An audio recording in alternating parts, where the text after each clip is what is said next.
yeah, I got myself educated on that term and just understood that it's not a good ideology. Another very controversial figure in the trans community, Natalie Wynn of ContraPoint, has an excellent video about. But if we look at, sex is a social construct, like what Katrina was saying. If somewhat interesting thing was with myoplastia, I forget the exact word offhand, but what they find is when there's actually surgery done, bottom surgery in trans women, it actually becomes just vaginal cells.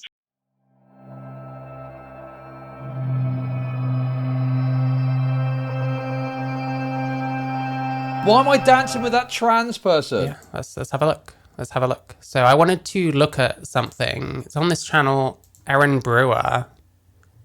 I see stuff she posts sometimes. She doesn't... I think she just tends to post, like, things, if that makes sense. Like, I'll show you what I mean. It's a bit difficult to explain.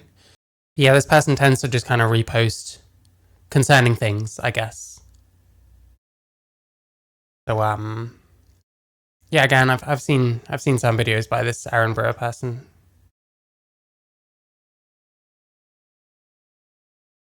And yeah, I want to look at this. So we've got Minnesota states. I'm presuming NMN is Minnesota. If it's not, someone correct me. I don't know. Let's talk about TERFs event. Yeah, so we've got this. There's a link on this video, which leads to this. It's a conversation from 2021. So this is the event page for it. MSUM Advocate. We've got the Advocate at the top. I don't know if it's the same as the Advocate, the media outlet. But yeah, let's talk about TERFs. An important conversation on feminism and transphobia. MSUM Advocate. Actually, let me just quickly look because I don't know that. MSUM Advocate. Okay, so award-winning student-run newspaper. So it's a student paper. Probably a suggestion as to why it's pro-trans. Genetic inability to produce insulin. Ah, right. Yeah, I understand. Don't know who any of these people are. What we're looking at is from a few years ago, though. So yeah, by Kate Almquist. Listen, it's really annoying. I feel I don't want to show off like contact details on my videos and stuff, but these people just put them in this like public stuff like everywhere. Like, it's so annoying. Anyway, let's just ignore. No one saw anyone's email address. No one is going to contact that email address. And if you do, then you are disowned forever. Just saying. Unless you have some very specific, very urgent need to for some reason. Anyway. MSUM's Rainbow Dragon Center, Spectrum, and Women's Center came together to host a webinar called Let's Talk About TERFs. The conversation featured 4 expert panelists who shared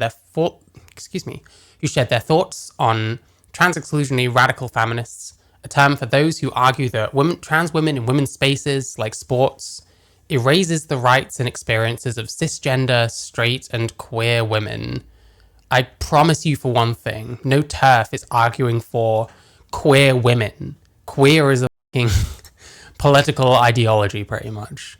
They're not about that shit. And please stop trying to force queer on everything. No one wants that word.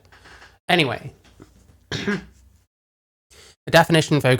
discussion focused on what's at the root of this transphobic ideology. Okay, talking about people, not to them. I'm sure you're really going to get to the bottom of anything. And how feminism and women's rights are used to weaponize against the trans community. I like how they mention sports, but don't mention why that's an issue. It's not because it erases rights. It's because males have advantages over females. So yeah, you can say the ultimate effect is erasing rights, but it's quite a specific mechanism, right? But they won't talk about that. So how nice. Women's Center coordinator Dana Bisignani, I don't know, wanted to bring this conversation to MSUM because it's a very timely and relevant issue that affects all women. There are currently a number of anti-trans bills moving through, 28 different state legislatures, which includes North Dakota and Minnesota. So, okay, anti-trans bills. Very nice. Many of these bills are in support of the anti-trans arguments that TERFs make. One of these arguments states that if trans women are included on women's sports teams, They will be unfairly disadvantaged because of their male biology. This is just true. Why do they keep mentioning sports? Sports is like the worst thing you can mention because it's just a non-starter. Like, the sport thing should have been an L that the trans community took immediately. There was no other way. And we're seeing now what's happening. And then TERFs are drawing these arbitrary and unscientific lines. What's unscientific about this? Like, for real? Sorry, when I say this, I was highlighting the sports thing. Like, for real? Like, what are you talking about? It's not a neat and tidy line, but they often use these arguments to defend transphobic bills. Wow, amazing. So no one can ever make certain arguments if they're used to defend trans bills. Blah, blah, blah. Center the voices of trans people, but you're talking about a group that you don't want to center the voices around? Interesting. Weird, but okay. I guess trans people should be the ones centered when we're talking about TERFs and feminists now, as opposed to the people themselves, you know. You want to understand a trans perspective, talk to trans people. You want to understand a black perspective, talk to black people. You want to understand a TERF perspective, talk to trans people. How does that work? Doesn't make sense. Anthony Berklid and Katrina Custerman, 2 members of Tri-State Transgender, spreads awareness and support for transgender people. What, do they just go around telling people in the Dakotas and Minnesota that trans people exist? I don't know, it sounds weird. Jennifer Koopferman, a women's and gender studies professor at MSUM. Okay, isn't that one of those diploma mill type things? Like, is that what I mean? I'm not sure, but like, you do women gender studies, and then what do? You become a professor, so you teach it to other people, and then those people either go on to teach it to other people, or they get jobs that have got nothing to do with their degree, because what the fuck is women's and gender studies? Especially, what is women's studies when you end up advocating for trans people? Advocates for trans people, sex workers, and women in general. Wow, amazing. Wanted their expertise on why it's so important to center the rights of trans women and trans people in feminism. So why we should center men in feminism. Amazing, amazing. Truly. Especially considering half these fake feminists, all they ever talk about is abortion, which has got nothing to do with trans women. So, I don't know.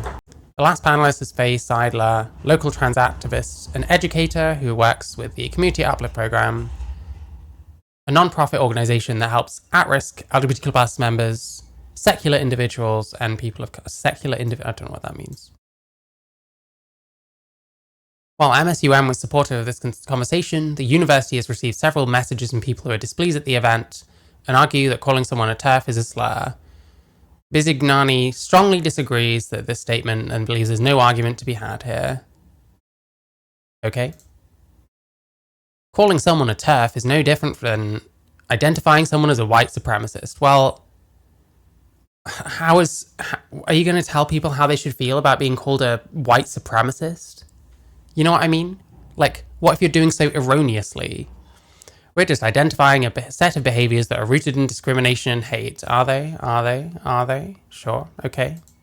It's important to hold people accountable for what they say and what they promote. Yes, like yourselves, trying to fuck up women's sports, trying to transition children.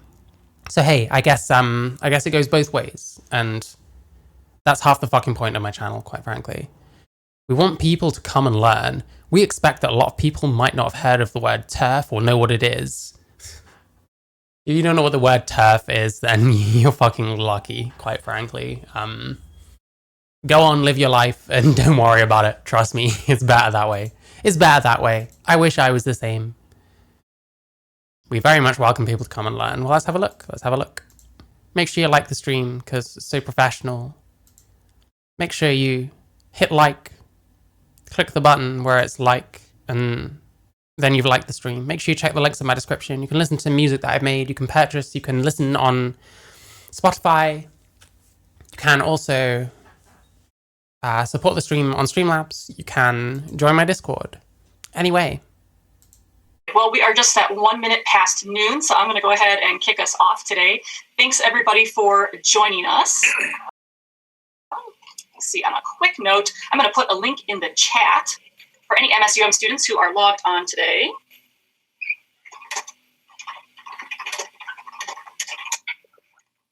if you are attending for Pathways credit as an MSUM, oh, that's the wrong link, y'all. Sorry about that.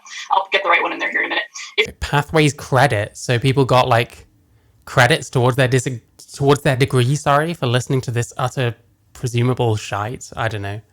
Listen, I don't know. I haven't watched yet, but I read the thing, and the thing was pretty stupid.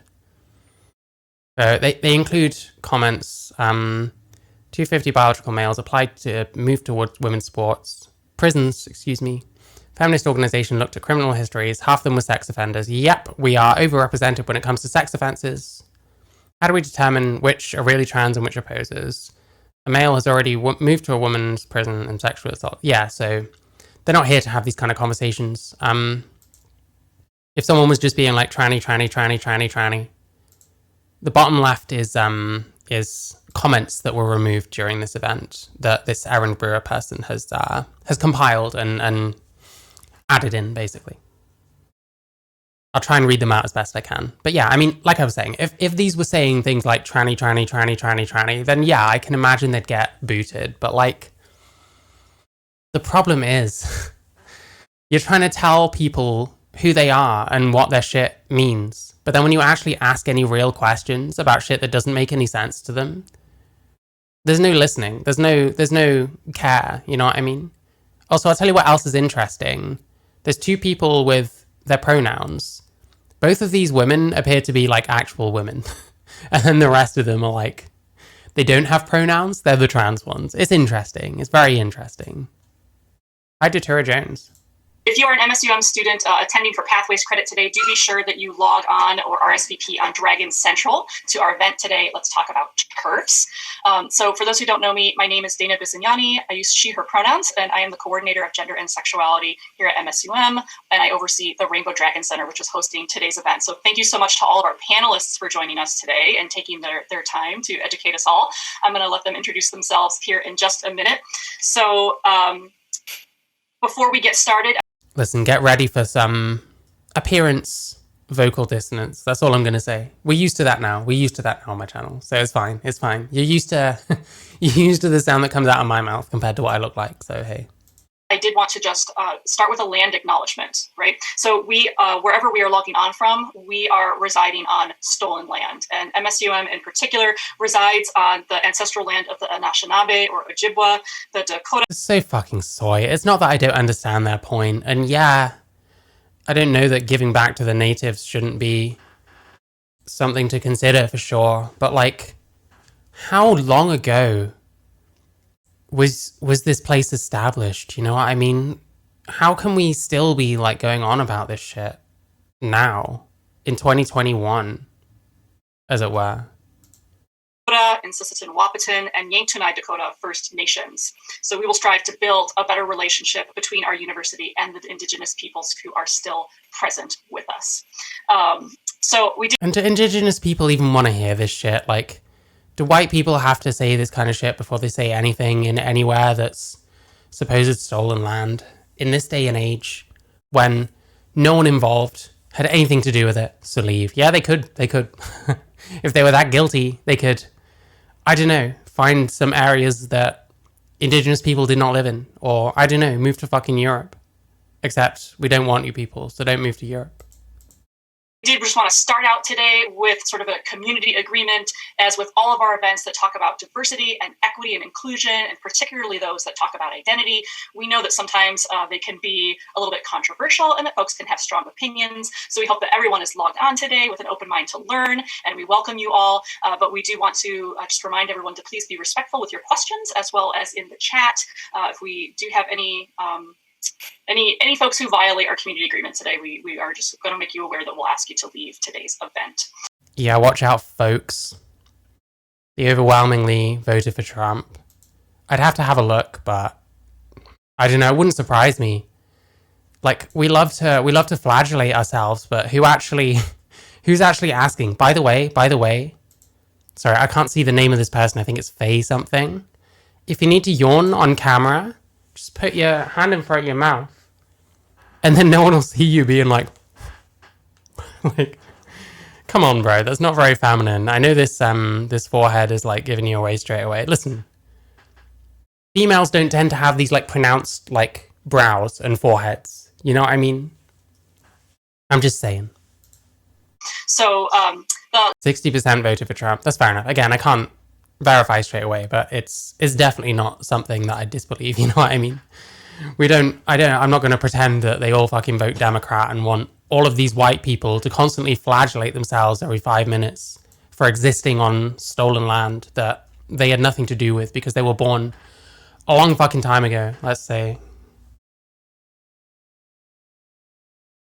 last announcement I wanted to pitch before we get started here is for those on MSUM's campus. April is also Sexual Assault Awareness and Prevention Month, so you can see that I'm holding in my hand a bingo Oh, that's card. irony. So that's irony. Sexual Assault Awareness Month. We've got this comment here.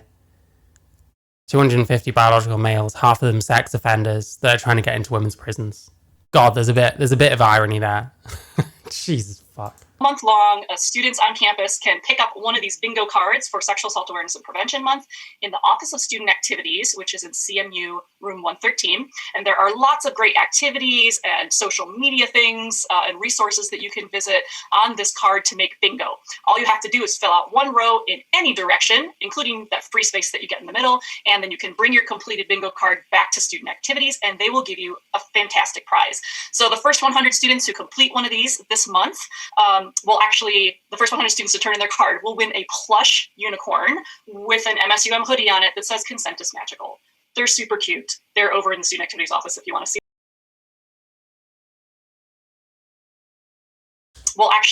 The first 100 students to turn in their card will win a plush unicorn with an MSUM hoodie on it that says "Consent is Magical." I feel weird about that. I don't know why. I just this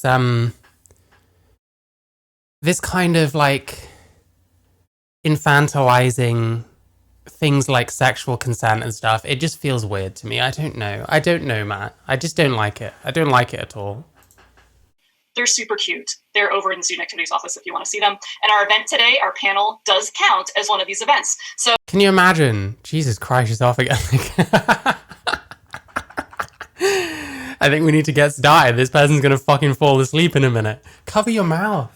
Just cover your mouth. It's easy. It's easy. Or flip the camera off quick. Hey, listen, I need to yawn.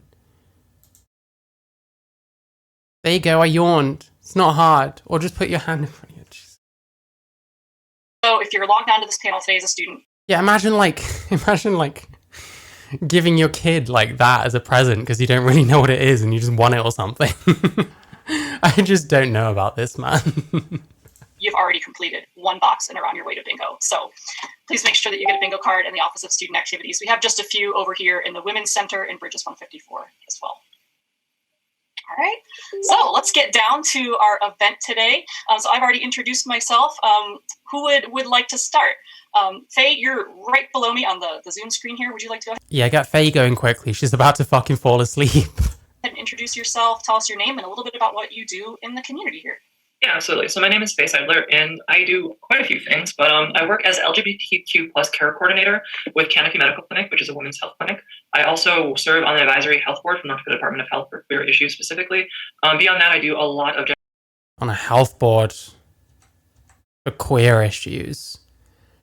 What do you have to do to get onto like a health board? as LGBTQ plus care coordinator with Canopy Medical Clinic, which is a women's health clinic.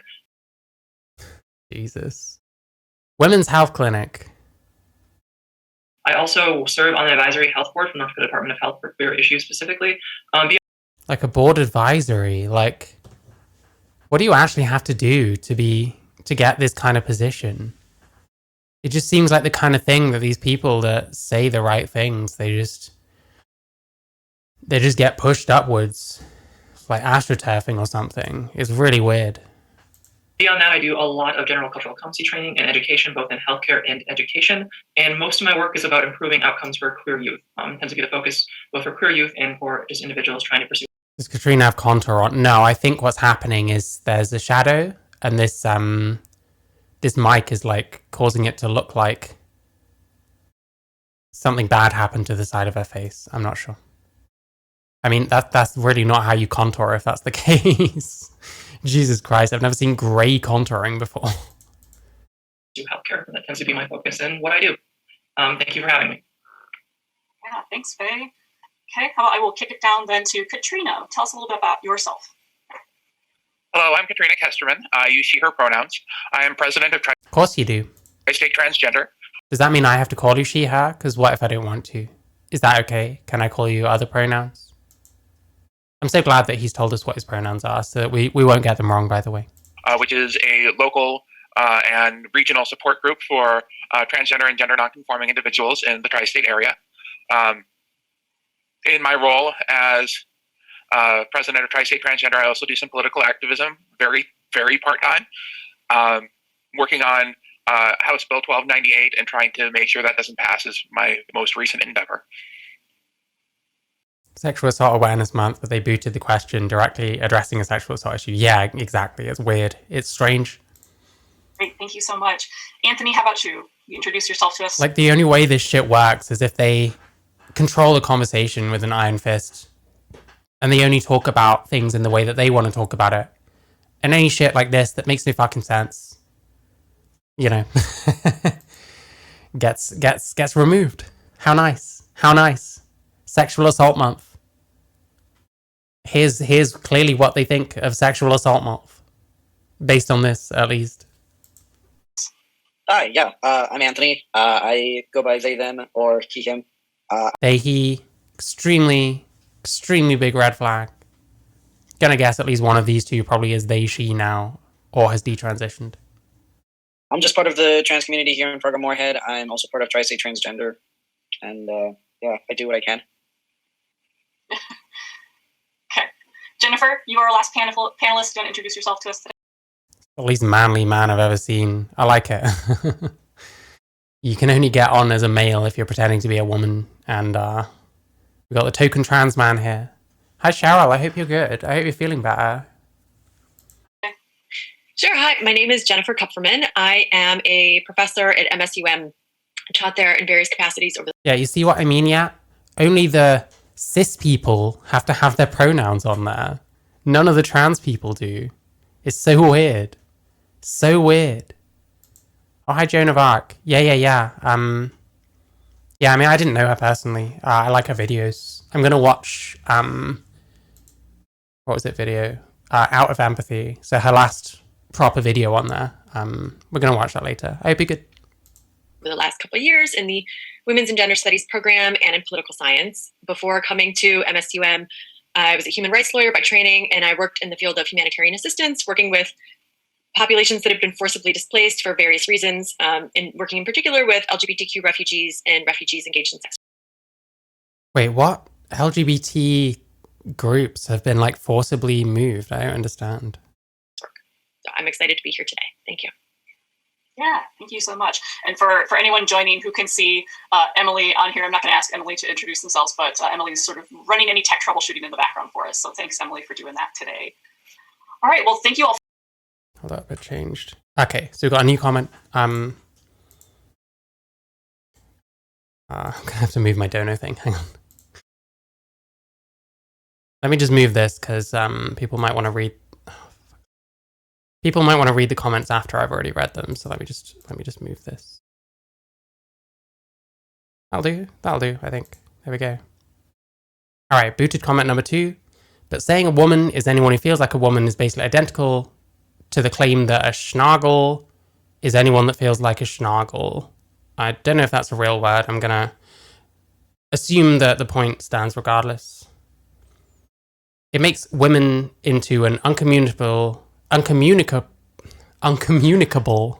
solipsism. Hi, Hazard Thornbush. We're good. Yeah. Charlie's at work right now. She'll be back a little bit later. For your time today. So I've got some questions that we came up with ahead of time, and I think we can just have a conversation. And for our audience, if you have questions as we go along, please feel free to... We can have a conversation, but only in the very, very specific way that we want this to work. And if you're concerned about woman being a meaningless term now, then fuck you, basically, I guess. Nice. Stay classy, trans progressives. Stay classy.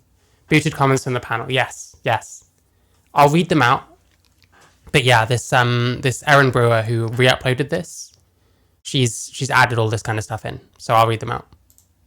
To type those in the Q&A function. If you scroll or hover your cursor over the bottom of the Zoom screen there, you should see an icon that says Q&A. You're welcome to type questions in there at any point during... Cover your mouth. It's not difficult. Oh my God. Oh my God. Our event today, and we will get to those at the end. All right. So for our first question today, right, we know that many people logged on may have only just recently heard TERF and maybe don't know exactly what it is. So for those who don't know, what exactly is a TERF and where did the ideology originate from? I don't know who would like to start. Oh yes, I love it. Let's hear some progressives and handmaidens explain TERF to us. You know, no one who doesn't have pronouns in their fucking name is equipped to tell you about TERFism, I'm sure. But I will throw that question out there. Where did this come from? If I may start, I have a lot of historical context for this to share. Ooh, historical context. Please. And so trans-exclusionary radical feminist was a term, I believe, coined around the 1990s. It was coined by radical feminists, not trans women, but radical feminists who identified as Why would it be coined by trans people? is likely to distinguish themselves from the radical feminists who were trans-exclusionary. There's often a misnomer that happens that trans individuals created this label to in some way delegitimize the points TERFs are making, but it was not created by trans. Yeah, no, you delegitimize their points in plenty of ways, such as deleting their comments. So like, why would you need to delegitimize them by coming up with a name for them? I mean, they've come up with plenty of names for TERFs anyway, so I don't know. What point is this? Women. The ideology itself started to form with second wave feminism. And it's actually really interesting because it seemed to kind of be a response to a lot of medical treatment that trans women were getting at the time. The medical treatment for trans women starting in the 1950s and 60s, 70s in America was led mostly by male endocrinologists that had very sexist views on what it meant to be a woman. So when trans women went in for treatment, the endocrinologists would say, well, we're not going to treat you unless you are wearing dresses and high heels and have purses and are just this hyper-feminized individual, because to them, I think that's some way of saying what we're calling, lived experience. Which, to be fair, should you just walk in as a man and be like, I'm a woman, I want women hormones? Like, nah, I don't think so. I don't think that should be a thing. I swear some of these people, I don't know about these people specifically, but I swear I see so many attitudes where people just think that hormones should be available, like, practically by a fucking vending machine or something. And people should just be able to fuck around with their bodies as much as they want. I'm not so sure about that. I think there's a reason why there's a certain amount of medical gatekeeping. This guy is so wrong. Weren't they getting called rad scum way before TERF, and that was in the 2000s, 10s? I don't know. I'll look at that term very quickly.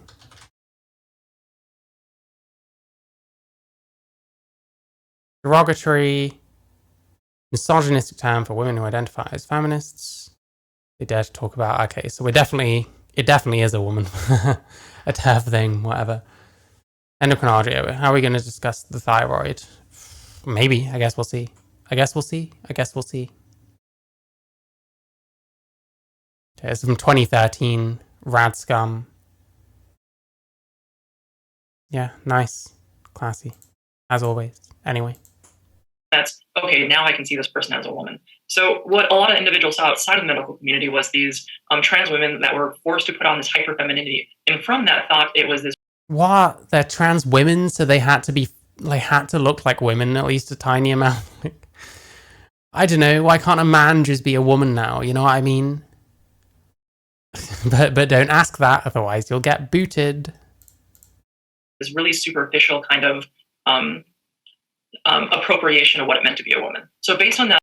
What does it mean to be a woman? What womanhood have you, Faye, whatever your surname is, what womanhood have you taken on? What about this Katrina Kirsterman person? What womanhood have they taken on? Is womanhood a thing for a male to take on? I'll just keep asking these questions in my videos until anyone bothers to give me anything of an answer. But what I find is that people that agree with these kinds of people tend to watch like 10 minutes of my stream and then start screaming at me instead of trying to understand my perspective. So it is what it is. I don't know what to do. If all of you are completely insane and your ideas can't stand up to any scrutiny, then that's just more reasons why I don't respect any of you, quite frankly. We see the book I have it right here. The Transsexual Empire, The Making of the She-Male by Janice Raymond, which was basically the TERF Bible, an ideology that was formed from there, really talks about how they think it's a very superficial identity that's attacking what it means to be a woman by... Well, it is a superficial identity. Because you're just saying, I'm a woman now. I was in the Tumblr trenches a decade, I remember this madness. Okay, listen, your insight might be helpful, because I never went anywhere near Tumblr. I think I had a Tumblr for about 3 months, and I was just like, this is dumb. I don't know why I'm doing this. Basically appropriating these stereotypes. She wasn't aware, probably, however, that these were something that were forced onto trans women to get the appropriate medical... So, stereotypes were forced onto trans women to get the appropriate medical treatment. That's the most bizarre way I've heard of explaining lived experience yet. Why would you treat someone who isn't bothering to be like feminine? You know what I mean? Treatment they needed. So it's kind of a brief history of where that started from, originated, and kind of started to develop into our consciousness, or our consciousness and feminism throughout the 70s, 80s, 90s, and today. So while it has changed from that fundamental aspect, you can really root a lot of it from the misunderstandings and misinformations that were around in the 1980s. Hasn't shown any misunderstandings, misinformation, apart from something about stereotypes being forced on trans women. But like, the only way you can show your trans identity is through the way you present yourself. So it's like I don't know. What do you expect?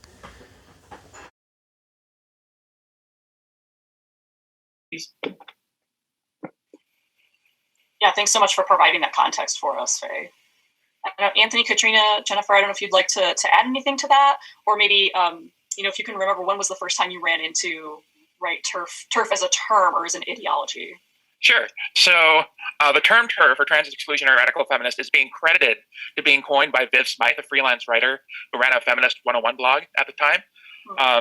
She coined the term to describe the anti-trans rhetoric that was growing among some radical feminists, and it has lately been used to describe anyone with trans exclusionary views, whether they identify as radically feminist or not.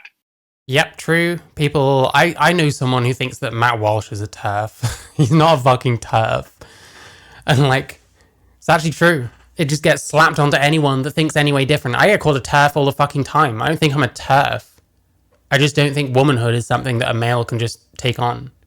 I don't think it fucking matters whether they rock up to their appointment in a dress and heels or in a fucking tuxedo or some shit. I don't think it matters. There is some debate over whether TERF is actually a slur. I don't think it is. Wow, amazing. I'm so shocked. I'm so shocked you don't think it is. I don't know if I think it's a slur either. I mean,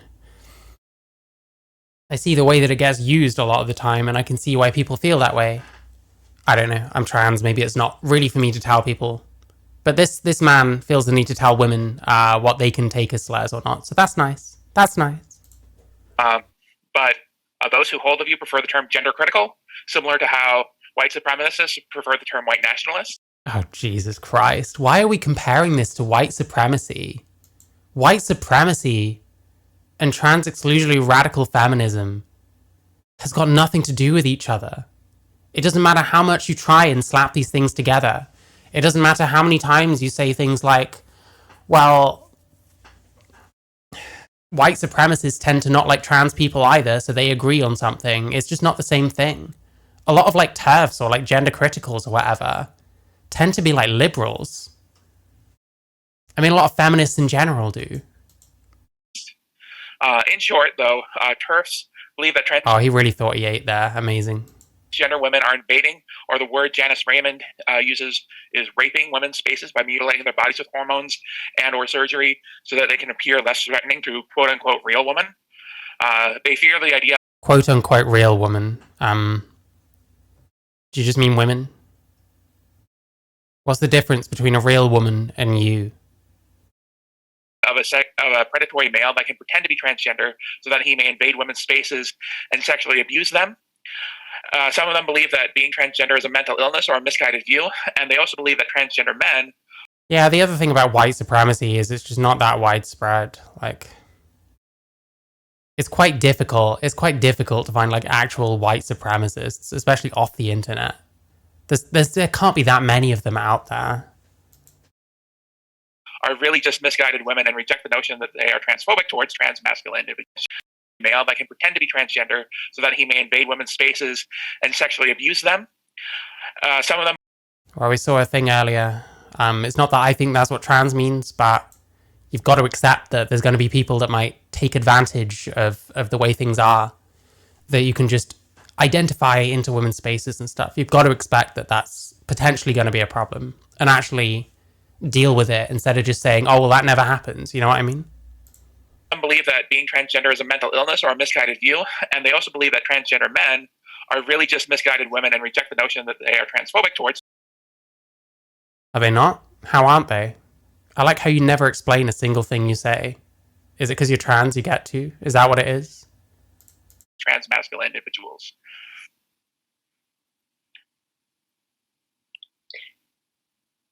If I can, I'd like to address the term radical in here, because I think it's just important to know exactly. Booted. TERF isn't a respectful term, though. Yeah, but these people don't give a fuck about respect. Unless it's towards them. It's called narcissism, by the way. You're welcome. Faye Seidler. People were saying it was Faye Settler. I think it's Seidler. Exactly what all of these terms mean, and so we're not conflating them. And I saw one of the questions in the panel was about radical feminism. So radical feminism is a response to liberal feminism. Okay, so liberal feminism grew out of the Enlightenment. It's all about if we can change laws, we can make women equal with men, right? So it's this emphasis on women being able to vote, women legally being able to enter the workplace. That's liberal feminism. Radical feminism, which is normatively, I'll say it's a good thing. And it's just pretty much all feminists and feminist conversations, I think, are radical, because radical feminism is about, it's about smashing the patriarchy, right? It's about making structural changes in how our society thinks about gender roles in men and women. Radical. So, what, LARPing? I don't know. If people talk more specifically than smash the patriarchy, I'll take them seriously. When we just talk about smashing the patriarchy, it sounds like LARP to me. I don't know. That's me. If someone wants to educate me on what some of that shit actually means.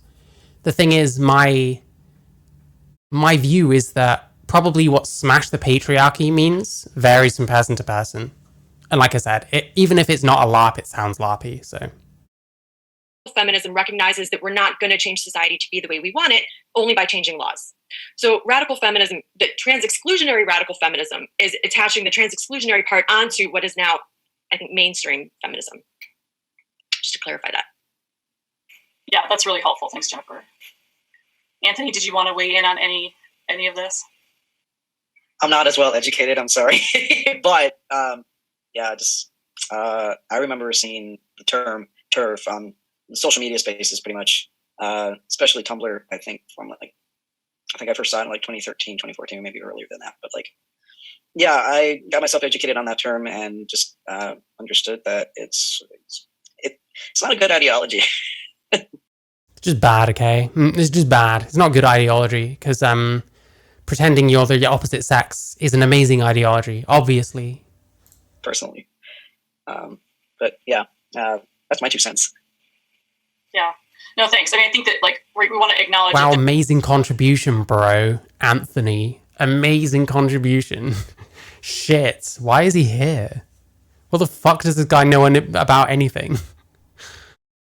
We can talk about the ideology at sort of this higher level way, right? But I think remembering throughout our discussion today that these ideologies have real impacts on people, right? Walking around in trans bodies. And so I just want to acknowledge that.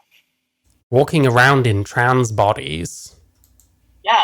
So that this ideology. How does a trans body differ from a non-trans body, accepting the changes that you make, after the fact, i.e., hormones, surgery, and stuff?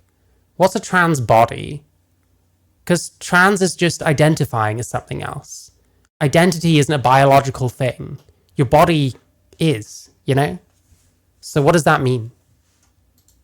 And the term, right, really sounding like it's rooted in these very harmful stereotypes, right, particularly about trans women, right, as not being real women. And I've always found it really. Why is that harmful? That's not even a stereotype. What is this person doing? These are the people that have these are the people that have qualifications and stuff. And whenever I talk about them, some dipshit's always on hand to be like, well, that person has a PhD in head up their own ass or some shit. And I'm like, they sound like a fucking moron, mate. I don't know what to tell you. Really interesting and also maddening, right? To hear this argument that that somehow men, right, cis men, are going to use the inclusion of trans women as an excuse to dress up as women, go into women's bathrooms, and then sexually assault them. This could happen, though. That's the point. It could happen. And lots of other things could happen. So you can just pick a random example and talk about how stupid it is. Sorry, she's saying radical feminism is all about slow liberal law changes. Yeah, sounds like it. I don't know. It doesn't sound very radical to me, but I don't know. I think the traction alopecia is starting to get to her brain and not just her hairline, maybe. Right. So I always find it interesting that like the real thing people are I'm a trans body. Yeah. What's a fucking trans body? saying when they say that is that men are harmful to women. Men are dangerous to women. Not that trans women are dangerous to women, but that men are dangerous to women. Yes. And what's a trans woman when you boil it down? Is it a man? Yes, I think it is. And of course, we know that, right, men don't need an excuse to dress up as women. Also, we know now what trans women are, right? But that they don't need that excuse, right, to dress up as women, that women tend to be sexually assaulted in, right, spaces like their own home, right, in private spheres, and they tend to know the people who assault them. And so that's really just a myth. Well, how's it a myth? There was someone saying that earlier, someone looked into some trans prisoners and like half of them were sexual assaulters. But it's just a myth. I guess that's why you delete those kind of comments, right? Because they pull your pants down a little bit. And I wanted to point that out. So TERFs then justify, I think you touched a little. We're just telling people what to think and not actually explaining anything. How nice. A little bit on this, a couple of you did. TERFs justify the exclusion of trans women from women-only spaces by arguing that cisgender women, won't feel safe if we do that. So, well, you'll get the odd one that won't, because maybe they've had some kind of bad experience with men in the past. Maybe they've got some reason why they don't trust men, or don't trust anyone, for that matter, or who just get very anxious in general when something's going on that's just not how it should be. When someone's just breaking a rule in some way. There's an awful lot of things. Hi, Yuki. Hello. I didn't say hi, Nat Trevi. Hello. Hi, Rice Mithuna. Hope you're good. All these women falling over themselves to pander. Yeah. Handmaiden stuff. But hey, that's what it is. Where have we heard this kind of argument before? Well, I don't like to draw this comparison a whole lot because I don't like to draw this comparison, but their trauma is transphobic. Oh, yeah, I guess they should just fuck themselves then. And as shown by Alec Gunter, who cares if a woman gets re-traumatized when they literally just got sexually assaulted by a male and enter a space that they think is going to be women only, but then there's a man there. Who cares about them, really? Fuck trauma. None of us know anything about trauma anyway, so why are we concerned about it? We're not. There we go. It oversimplifies the matter, but it's very similar to the Jim Crow era South and Jim Crow era. Anyone watching me who's black? Jim Crow era. It's like it's the same rhetoric as Jim Crow. There you go. And excluding. I don't like to use this comparison because it's fucking stupid, but I'm going to use it anyway. There you go. Bunch of white people. And one of them's talking about fucking Jim Crow as if it's the same as not letting men in the same room as women in some instances. Christ. And excluding Black Americans from white-only spaces. That is a retarded argument. Clearly, there's a massive difference. Like, if, let's say, they were excluding black people from white spaces, specifically, who, like, white out their face, then maybe. But, like, we're talking about people entering a space that is just not theirs and that they're trying to get into via deception. I just don't see how this has got anything to do with fucking Jim Crow. I'm sorry. You weren't even alive during Jim Crow. You look younger. Well, actually, no, I don't know. You look younger than me. You probably are.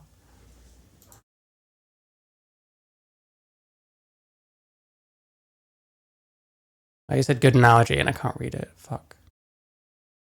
Also, hi, Sakella. I can't see your comment for some reason, but I hope you're good. Oh, hang on.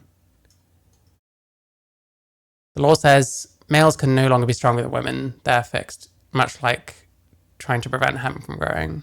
I think I get you. Yeah. There we go. I found it. There we go. I'm sorry, someone just posted in the chat if the panelists would please provide a coherent definition of the word woman. Unfortunately,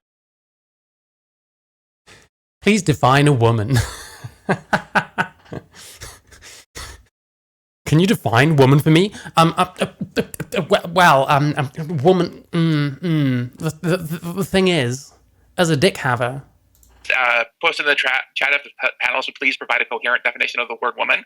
Unfortunately, I don't think that's possible. Yes, it is. A woman's an adult human female. If Rishi Sunak can do it, you can too. I have faith in you. Oh wait, no, I don't. I have no faith in you. I had more faith in Rishi Sunak than I do in you. There are as many different kinds of women as there are women. Okay, and overwhelmingly, what's the thing that all of them have in common? Let's take trans women out of the equation, in fact. What's the thing that every woman has in common? Is it that they were born a girl? Overwhelmingly, XX chromosomes, unless they have a DSD. You know, large gamete producer or should-be producer of large gametes, but there might be a problem. It's not difficult. There's a very clear through line for what a woman is, you know what I mean? You've got a black woman, you've got a disabled woman, you've got a... I don't know how many kinds of women do you want to list, but they're all female. Because a woman is female necessarily. That's just how it is. You can't define it. Because you're a man. Because you're literally not one. And you know you're not one. In my opinion, there's not any one definition of woman. If you okay, in a man's opinion, in a man in a cult opinion. Great, amazing. You feel that you are a woman, then I believe that you can call yourself.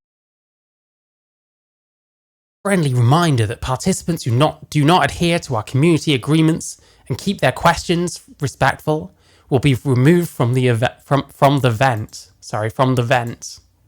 Removed from the vent. Shit. A woman. You don't have to call yourself a woman. But if you feel that you are a woman, it is my opinion that you have the right to call yourself a woman. We have the right to call yourself anything. That's not what they're asking. They're asking what something is, not what something is that you can call yourself.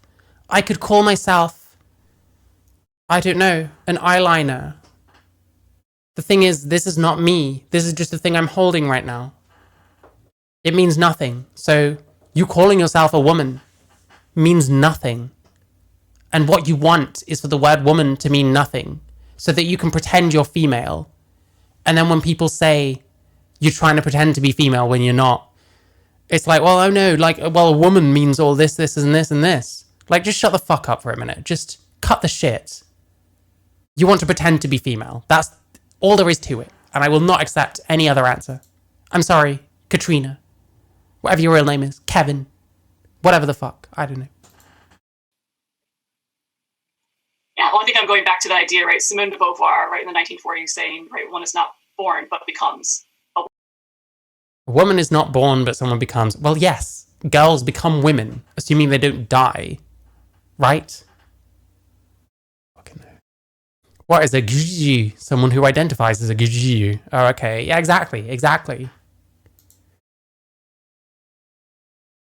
You don't have a right to not have reactions. Yeah, exactly. This person can call themselves a woman. They don't have a right to what someone's response to that is. As long as that response doesn't break the law. Like, as long as they don't fucking immediately break your nose for it, you know?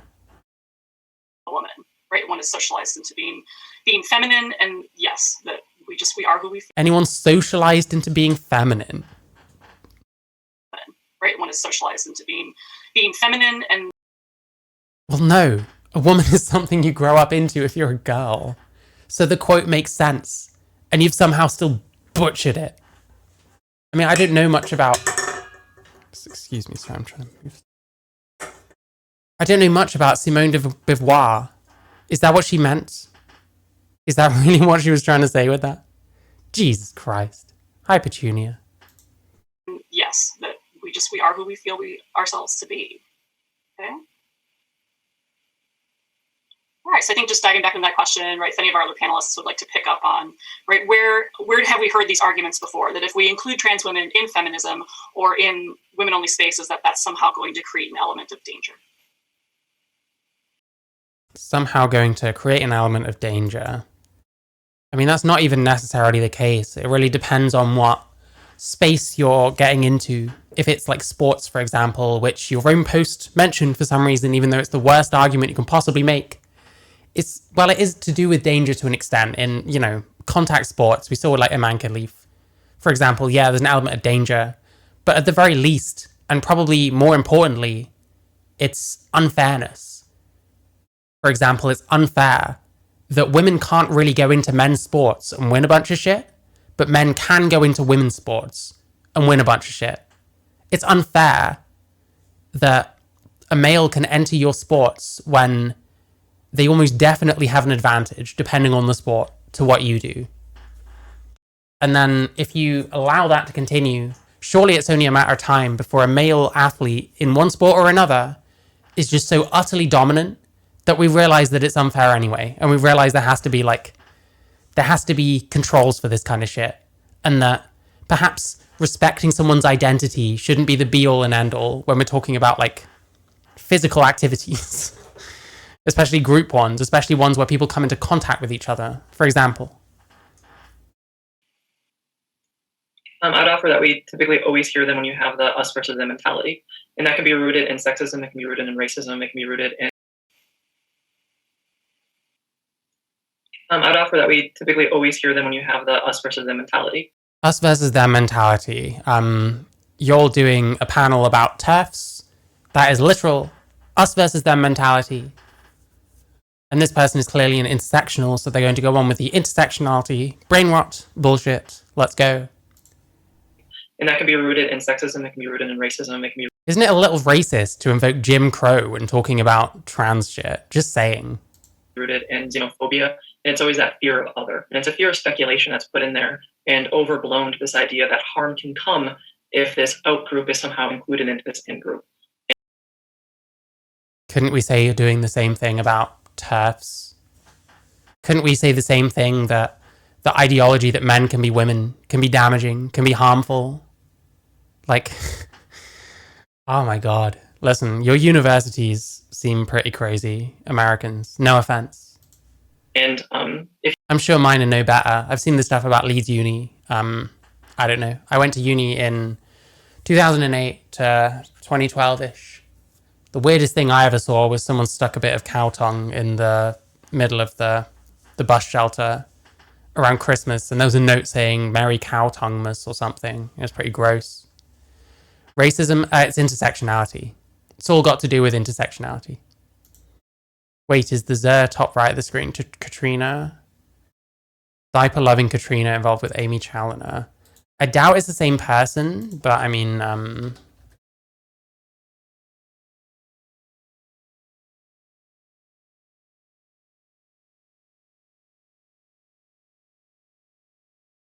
would I find this Katrina person?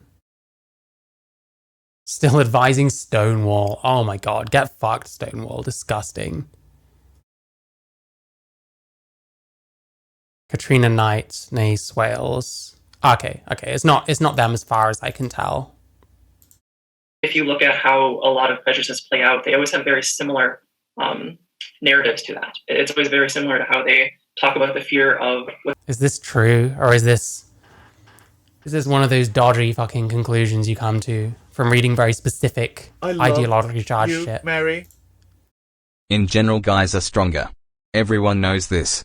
It gets on my nerves when people pretend that it's not true. Arc. Thank you so much for the $5, Petunia. I fully agree. Be nice if we just told the truth. Most of my shit wouldn't be necessary if we just told the truth. And I shouldn't have to be here as a trans woman asking for people to just tell the truth and stop bullshitting. But hey, it is what it is. What's going to happen to them based on what's going to happen from other people.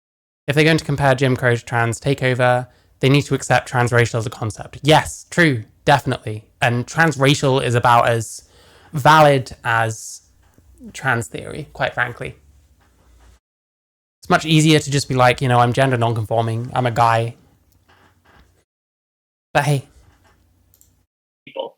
And kind of similar with what Katrina was talking about earlier with Jim Crow laws. Well, I mean, it's not necessarily comparable how minority stress impacts individuals, how dominant ideology can have negative impacts on individuals, plays out very similarly within groups that experience this, and that we've seen throughout history from all groups. That we've seen throughout history. We're not going to show anything. We just say this all the time. Does this person actually know what they're talking about? Do they know anything about anything? I'm not sure. I mean, the history of feminism, the feminist movement, as we talk about it here in the West and in the United States, is a history in many ways of exclusion. I mean, first it was, it's for the so-called first wave was, voting rights for white middle-class women, and it was excluding Black women, excluding poor women. That's not the same thing as excluding men. Then you have, in the so-called second wave, well, those people excluded people because of whatever weird shit we were on back in history. Therefore, it's the same thing? No, it's not the same thing. This divide between lesbian women and straight women, and you had Betty Friedan calling lesbians the Lavender Menace. Yep, lesbians who are just women that want to sleep with other women or date other women. It's not quite the same thing as a male saying that they are a woman, even though a woman is a female thing. And, they were... How come you're not a male, Jennifer Kupferman? What about you, Dana Bizgnani? Why are you not a male? How come there's like a pattern here? You know what I mean? Distracting from the feminist movement. So this, conversation about trans women and TERFs, for me, is part of this longer continuum of feminism, but learning from its mistakes and fits and starts, and yet it keeps coming back to this idea of, well, who are we going to exclude next? Why does it have anything to do with previous exclusions of different kinds of people? Why does it have to have anything to do? Just because those things happened, that doesn't mean that it's the same people. That doesn't mean that it's the same ideology constantly.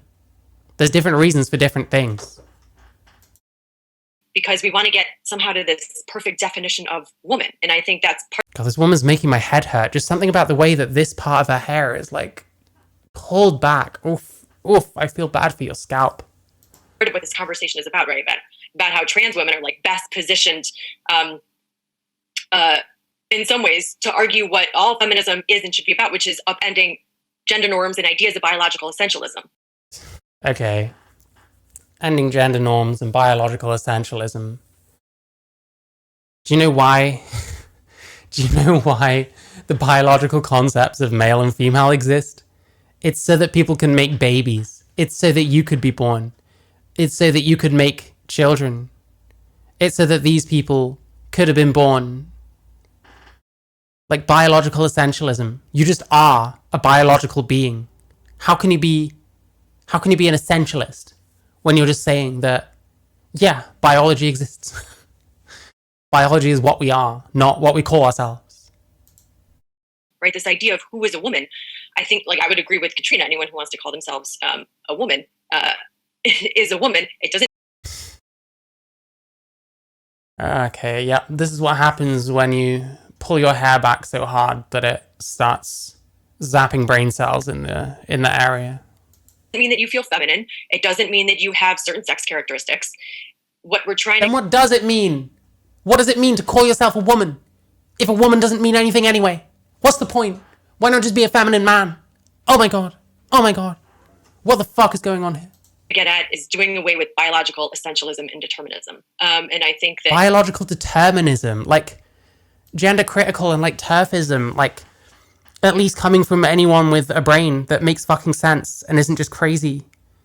literally means that, like, you can be a male or a female and pretty much be what you want from there, but you're male or female, which is just true. I have not become not a male.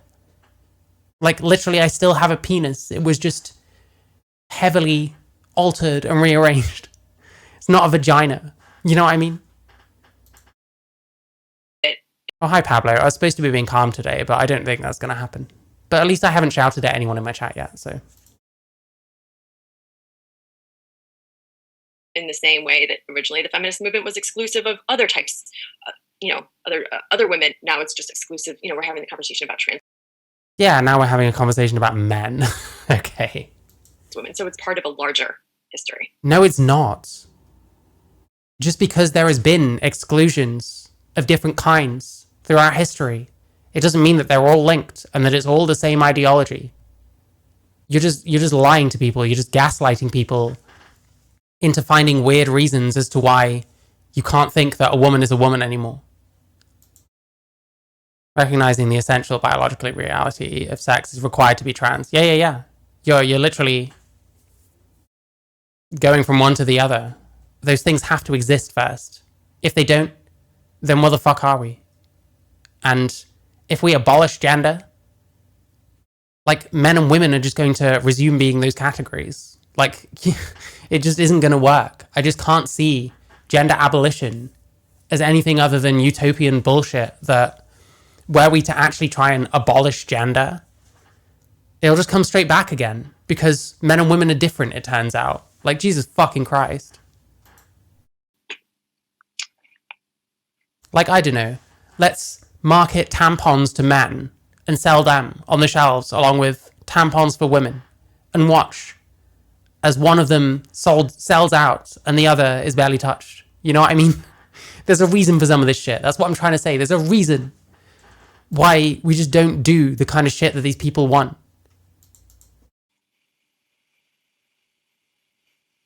Yeah, thanks for that. I just do want to issue a gentle reminder to our attendees today that if you have questions, please do put them in the Q&A and not in the chat so we can ask those at the end. And let's keep our questions respectful. Thank you so much. Okay.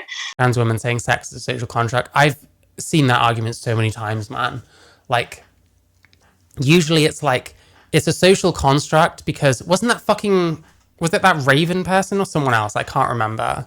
Like, it's a social construct because those are just the words that we understand sex by. When it's like, you could say that the words male and female are socially constructed, but what they're referring to is not fucking, it's not socially constructed because it existed for millions of years before we came up with words for it. You know what I mean? It's preposterous. There's already tampons in the marketing for FTMs. Okay, fair enough. So we know that part of why TERF has become part of our popular discourse now is that a lot of several celebrities, for example, J.K. Rowling, right, the author of the Harry Potter series, have used their platforms to spread these ideas. So what might you say to those who, for example, loved Harry Potter and now find themselves feeling hurt and betrayed by the author, or right for other celebrities? Okay, we're getting into the white people problems already. Amazing. Oh, I liked Harry Potter and then she was mean about trans people. Nobody cares. Celebrities who create art and then use their platform to spread these ideas. What would you say to people who are feeling really hurt and betrayed by those celebrities who do have such large platforms? Who would like to start? I would probably say, for me, when I first saw those tweets, I'm like, oh no. Harry Potter was such a big part of my childhood. I loved it growing up. Poor baby. Poor birthday boy. Poor baby. Oh no. Oh no. And to hear that from a creator that I like their work, for me. Do you think that she owes you her opinion because you like her work? Like, I don't know. If someone listens to my music and likes my music, but then doesn't like one of my opinions, do I owe them certain opinions? Of course not. That's ridiculous. This is whiny, white people problems shit. You're like literally saying at the start of this thing that you're doing this from stolen land. And what you're using your platform built on stolen land to do is whine about the fact that Harry Potter author doesn't agree with you and you like their books. Wow. Amazing. Shit. Hi, Steel Priest. I hope you're good. And hi, Gypsy Lee. I don't think I said hi to you already.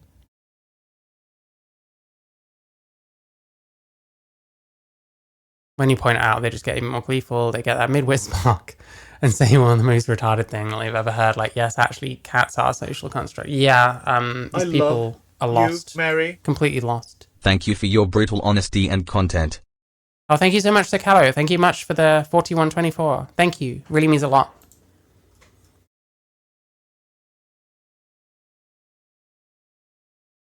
You misgendered me, said Dumbledore calmly. I wish I knew what that was referring to. I've never really read Harry Potter. There was some kind of level of separating the art from the artist, or like the creator from the creation. So that's... And Nick Grimes, hope you're good. Cracky Reads, hello to you too. Sometimes it works, sometimes it doesn't. That's what I've primarily done. Like, I could still enjoy Harry Potter, but like, try to separate Rowling from the...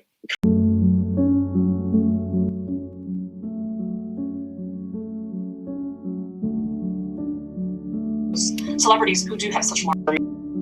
Part of my childhood, I loved growing up, and to hear that from a creator that I like their work, for me, there was some kind of level of separating the art from the artist, or like the creator from the creation. So that's... Sometimes it works, sometimes it doesn't. That's what I've primarily done. Like, I could still enjoy Harry Potter, but like, try to separate Rowling from the creation. That's what I've done. Poor baby. Oh, we got another one. Women fought for single-sex sports to protect our bodies, not to safeguard our identity status. True. There are hundreds of claimed identities, so what is the argument for segregating sports by identity category? Are you going to argue for sports categories for non-binaries, agenders, demi-boys, mavericks, etc.? Why keep binary sports categories? Yeah, this is very true. I can still consume Harry Potter. I know, right? Jesus Christ. Like, come on. Be a bit less manly as the only supposed man in the room. Anyway. Everyone of every known identity category is one of either two sex classes. The current sports sex categories are open to all people from all claimed identities. Why is segregation by identity any better than by bodies? And this got deleted. I think that's a fair point, personally. Yeah, this is something that I have struggled with a bit because I too enjoyed Harry Potter. Yeah, this is something that I have struggled with a bit because I too enjoyed Harry Potter quite a bit in my youth. It actually helped to form my identity. However, I think that it is important to, as Anthony said, try to separate the author from the work, and remember that J.K. Rowling is... Sorry, this person is still like yawning throughout. It's amazing to me. The only creator behind Harry Potter. A lot of people associate Harry Potter with the actors in the movies, many of whom have spoken out against Rowling's controversial views. So from that perspective, I think that... I'm sorry, I lost my train of thought. That's okay. I think that it is okay to continue to enjoy Harry Potter so long as you are educated and understand that J.K. Rowling is not a perfect person and has... What are we gonna do? What are we gonna do exactly? Are we gonna go round to anyone still consuming Harry Potter? Are you educated? Are you educated to be reading this? You know what I mean? Like, what the fuck? This is what you're using your platform built on stolen land for, is crying about how you feel differently about Harry Potter now that J.K. Rowling said something you disagree with. Like, this is so pathetic. This is so weak. Like, I can see now how this person couldn't make it as a man, you know what I'm saying? has her own views that can sometimes be hateful. Yeah, no, when you mention the movies, it's like, yes, because they may have the original context material from the books, but, you know, they have different directors and definitely even actors that have come out against that support trans people. And yeah, definitely agreed. Okay. Yeah, I think that that's sometimes a hard right? Hard thing for people to figure out, right? Do we just... Yeah, it's really hard, you know. We're dealing with all this transphobia, all these mean TERFs, and we have to deal with issues like, can I still read Harry Potter when the author disagrees with me? Oh no. Not read anything produced by that artist, right? Not listen to... Jesus Christ, imagine what this sounds like to like fucking Lost Prophets fans. My favorite band tried to rape a child. Your favorite author says mean things on the internet that you don't like. Amazing. Amazing. Even by white people problem standards. This is truly pathetic. Their music at all, or is it still okay, as you said, to like sort of divorce the artist from the art? Yeah. So I think following up on that, right, we've been hearing a lot about cancel culture, especially within the context of Rowling's comments. What would you say to those who argue that we should all be free to express opinions on this subject without fear of backlash? Right, that we're all entitled to our What do we think about free speech, basically? opinion. I don't want to tackle that. There's something I've been Oh, there we go. educating about lately with my work, and that is there's a belief that everyone's entitled to their opinion. And I think a better reframe to that is everyone is responsible for their opinion. And whatever you say, whatever you do, the actions you have do have consequences. And for anything that I talk about, I expect that. I expect that if I say something that is problematic, I will be called out for it. I will be challenged. Yeah, but like, what if you're right? And what if you're then getting like dumped on by people who are wrong because you're right? What if you start risking like your employment over this kind of thing when you're right? What if you start getting excluded from your own community's events and shit like that because you think differently to other people? Like, these fucking idiots, they can apparently see a slippery slope and tell you how, like, first they come for trans rights, then it'll be gay rights, then it'll be blah, blah, blah, blah, blah, blah, blah. But they can't see this slippery slope. They can't see how fucked this could become if followed to its conclusion, you know? Challenge for it, and I will rise up to that challenge to either change if I'm wrong, do further research if it's warranted, or listen to those concerns. And listen to those concerns. What about when those concerns are calling you a fucking cunt and shit like that over and over, wishing death on you? Because that's the situation J.K. Rowling found herself in. Like, you want to question that? You want to say that that's not true? Go a fucking head. Jesus Christ. this idea of cancel culture, especially with Rawlings and 200 a letter signed by like over 200 people about how it's stifling free speech, is so interesting to me because of how often it's very classist. These individuals that were signing it were people that had a lot of social clout, a lot of wealth, and in the most deeply ironic way, J.K. Rawlings, I looked up her Twitter, has something like 14 million followers or something. Oh, so it's okay to cancel someone if they're big enough. Like, cancel culture can hit anyone. It's not classist. The fact is, if you've got a big following and you do something, like, let's take Vorsh for an example, random example. Let's take Vorsh. Got found with, like, lolly on his computer, like, what, a year ago or something like that. He got cancelled for it. He still carries on because he had a big audience to start with, and people are still going to watch him.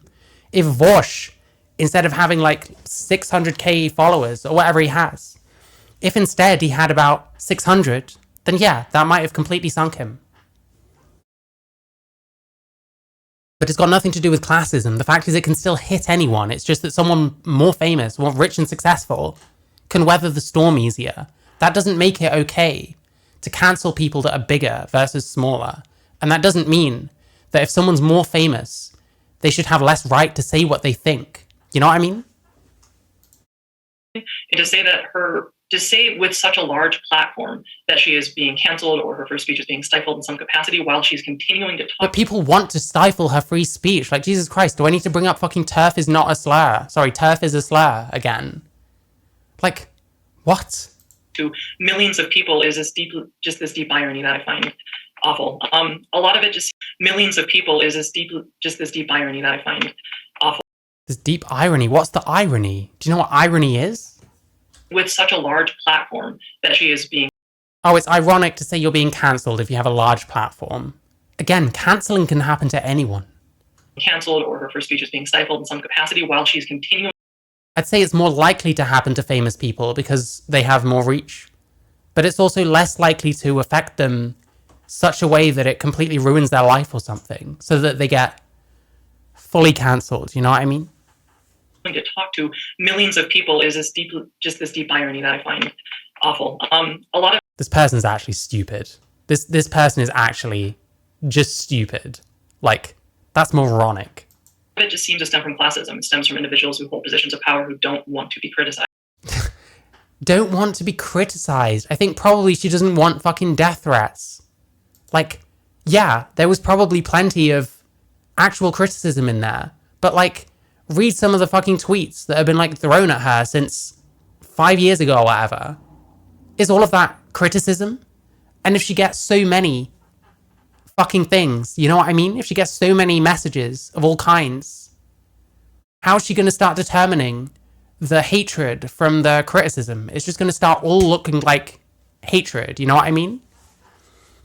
So I don't know, this is so ignorant. Like, yeah, cancel culture can affect anyone, and it's not got anything to do with classism. It's just that depending on your class, like almost anything in life, it turns out, fucking hell, dependent on your class, bad things might affect you differently. Arguably, if you're in a higher class, usually not to the same extent as someone who's a lower class. That I can say is kind of a classist thing, but that's how shit works. That's society for you, unfortunately. Oh my god. What has happened here? What has happened to you? Death threats, rape threats as well. Yeah. Fuck. Oh, hi, Siren Song. Yeah. I'm gonna watch a video of hers a bit later on. And it often, it's often marginalized communities who feel the brunt of criticism when they try to speak out about either discrimination, harassment, or violence, even with things like sexual assault. Let's see some examples. You experience so much pushback from people in power when you just try to talk about those issues. What do you mean? What's an example of this happening? But we're expected to allow individuals in positions of power to say whatever they want, regardless of the consequences their actions may have, because J.K. Rowling is working class. She certainly was for a lot of her life. Oh, is this like what's I need a term for this. This like intersectional like psychobabble. I need a term for it. It's a bit snappier. I don't know. I'll come up with one, but like this person is talking nonsense. Like, is this what universities are doing in lieu of educating people? Turning them into this? Jesus Christ. You might have been a somewhat interesting person at one point, but then this fucking brain rot took your life over, I guess. Shit. Because, well, everyone can just say whatever they want. And you absolutely can. That is part of free speech, is you can say what you want. However, you're not immune from the consequences of what you say or the impact those consequences are going to have. I wouldn't necessarily agree with that, but when it's being said in a way that implicitly thinks it's cool that people have been fucking threatening to kill and murder, fucking kill and murder, what a fucking idiot. Like kill and rape and all sorts of other things, J.K. Rowling, it becomes a bit disgusting. Idea babble, that's quite good. Literally the conversations in boardrooms. Okay. I think I came in midway through that, ignore me. You have power, you aren't oppressed. For the past 4 years, you guys were the vanguard of politics, so much so you inspired a counterculture. You are not a counterculture. Yeah. And this was 2021, this was like the height of this shit, to be clear. Like, these people have a lot more power than they're pretending that they have, let's put it that way. I absolutely agree with Faye. Of course you fucking do. You people are in a fucking cult together. Another very controversial figure in the trans community, Natalie Wynn of ContraPoints, has an excellent video about Oh, is it excellent, is it?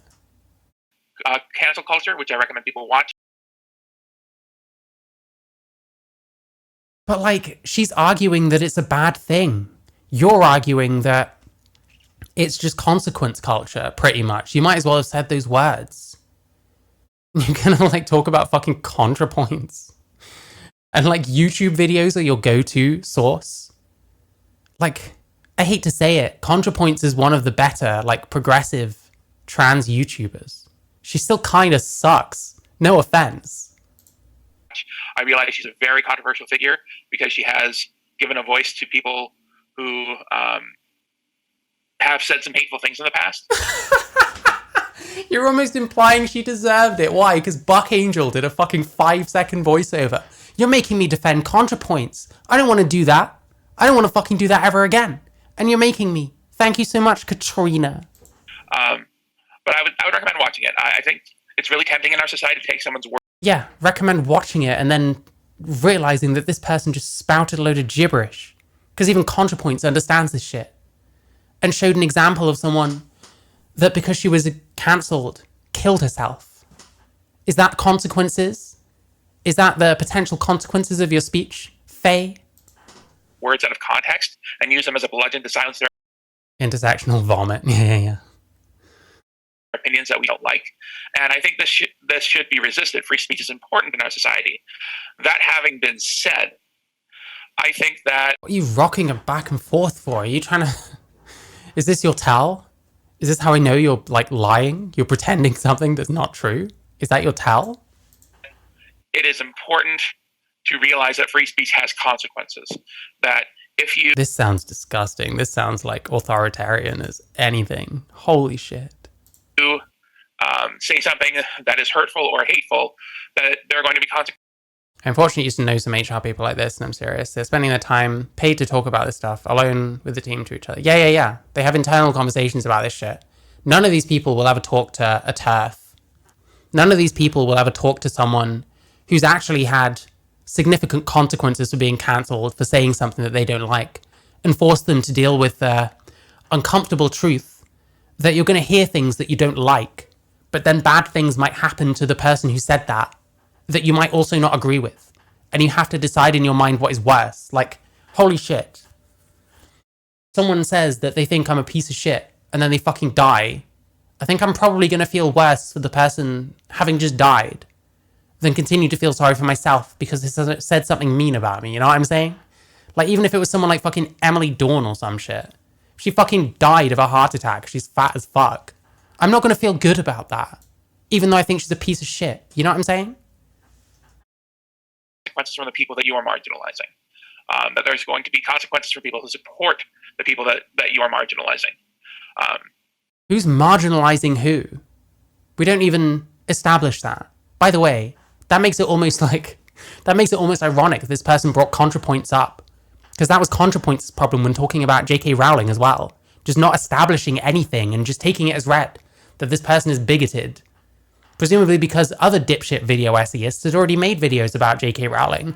Well, I can just build on what they fucking did. Well, you're building your castle on a fucking foundation of sand. You know what I mean? It's almost laughable. Hey, this is your education system, I guess. Jesus. So yeah. I'd like to echo some of those sentiments and really the way that I see this argument about cancel culture, which is by and large being talked about and complained about from elites with huge national platforms are claiming that they're being canceled. Okay, so it's elites complaining. Well, it's not even necessarily just elites complaining, first of all. You're most likely to hear elites complaining about them because you're more likely to hear from elites. Like some random guy in fucking Arkansas who got in trouble for saying something sexist. You're not going to hear from that guy because who knows who the fuck he is? Could be anyone. So first of all, traction alopecia here is off screen right now. First of all, like, this doesn't make sense. To me, it seems like they're upset they're getting pushback. These are people in positions of power, especially I love it when these cis, white, hetero men Oh, here we go. who have their own TV shows decry cancel culture as if they can't say certain things anymore. You can say things. You're going to get pushback. You just can't have the last word. Pushback. Nice. Okay, we got another booted. One sec. He's back. There we go. Nice. My scalp can resume hurting in solidarity, I guess. All men should feel safe in men's spaces, but the physical safety and boundaries of women/girls should not be put in jeopardy. Wow, okay, that was worth booting for sure.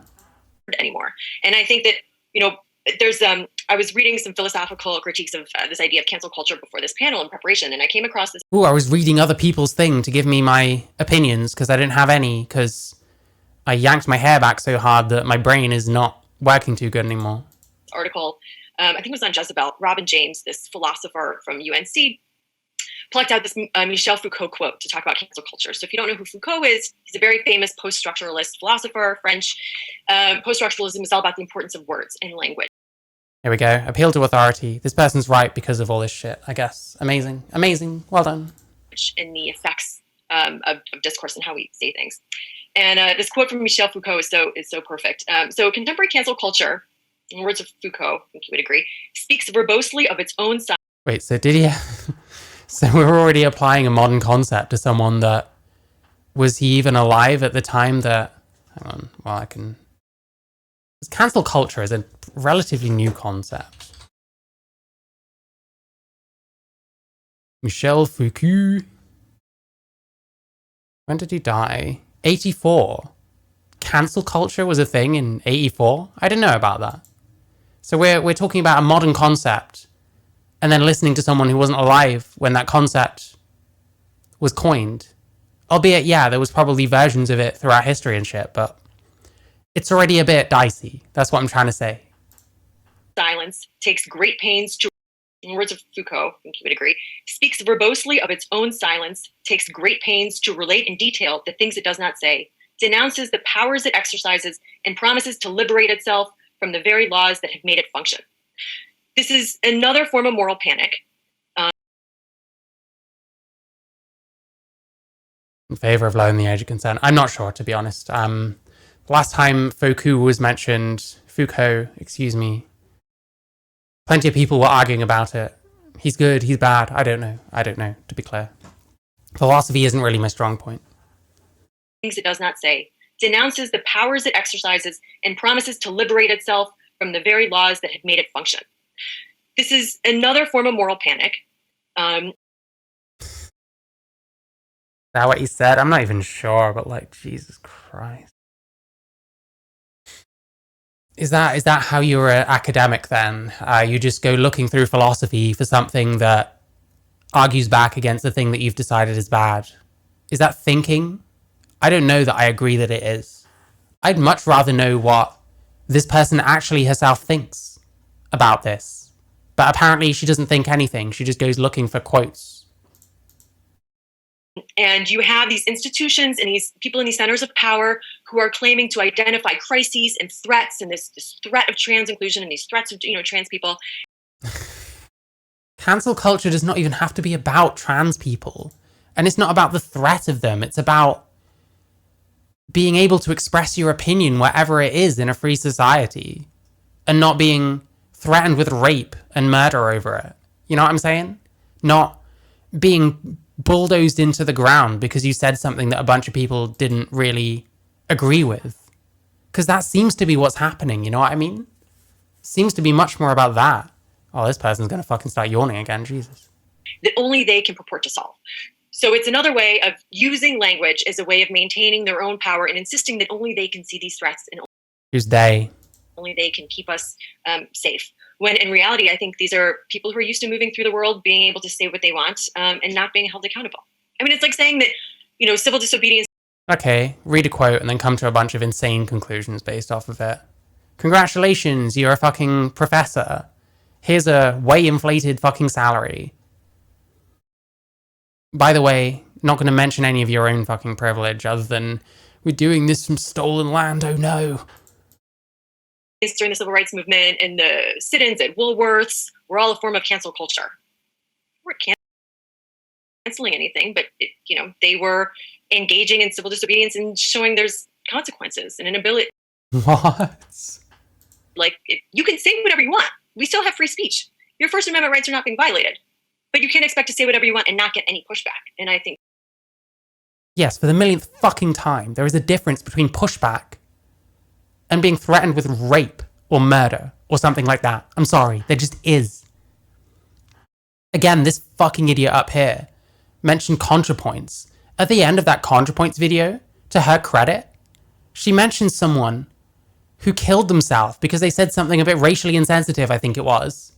And people jumped on her for it on fucking Twitter. So she killed herself. How nice. People who are used to that are getting upset. Also interestingly, the ContraPoints video about being cancelled came out around a similar time that J.K. Rowling was getting cancelled. So hey, discuss. That's no longer the case. Yeah. I think we can have a whole panel just on that topic. No, I don't know. Hi. Honey, I'm hot.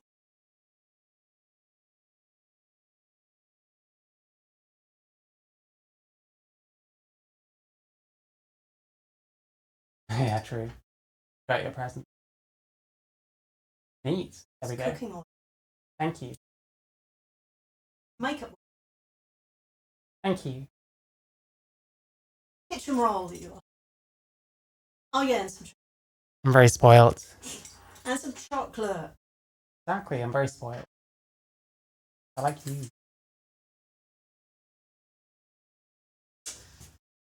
Okay. A little bit. Oh, look. I know. Yeah. Charlie's back. Anyway. Weird free speech. We'll save that for another event, maybe in the fall. Sure. But it's interesting to think about the actual power of the people who are decrying cancel. Yeah, it's not just powerful people that decry cancel culture.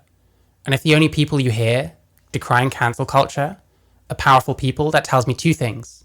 First off, you don't seem to have realized that powerful people tend to have more influence and be able to have their voice heard by more people. And second off, you're probably in an echo chamber. So you probably don't know anyone who's more normal, who's more down to earth, that isn't for this cancel culture shit. That's what I'm getting from this, quite honestly. Cancel culture. Yeah. Yeah. The power is being taken away. The privilege is being limited a little bit. I think Right. Yeah. Indeed. Okay. So I don't know, before we move on to the next question, I just wanted to check in with you, Anthony, to see if you had anything you wanted to say in response to that question. No, I think you guys got the bases covered. Okay. This guy, what has he even done? He said, TERFs are bad. I'm sad because J.K. Rowling doesn't agree with me and I still want to read Harry Potter. What's the point? What are you here for? All right. So I think, talking about these shifts in power, right, and pushing back against, laws and systems that really haven't been working for a long time. But also I want to go back to Alok's keynote, right, for Trans Day of Visibility that we also had. Alok saying that, like, a lot of these laws are trying to, right, erase trans people, are using law to erase them, right, when they've always been here.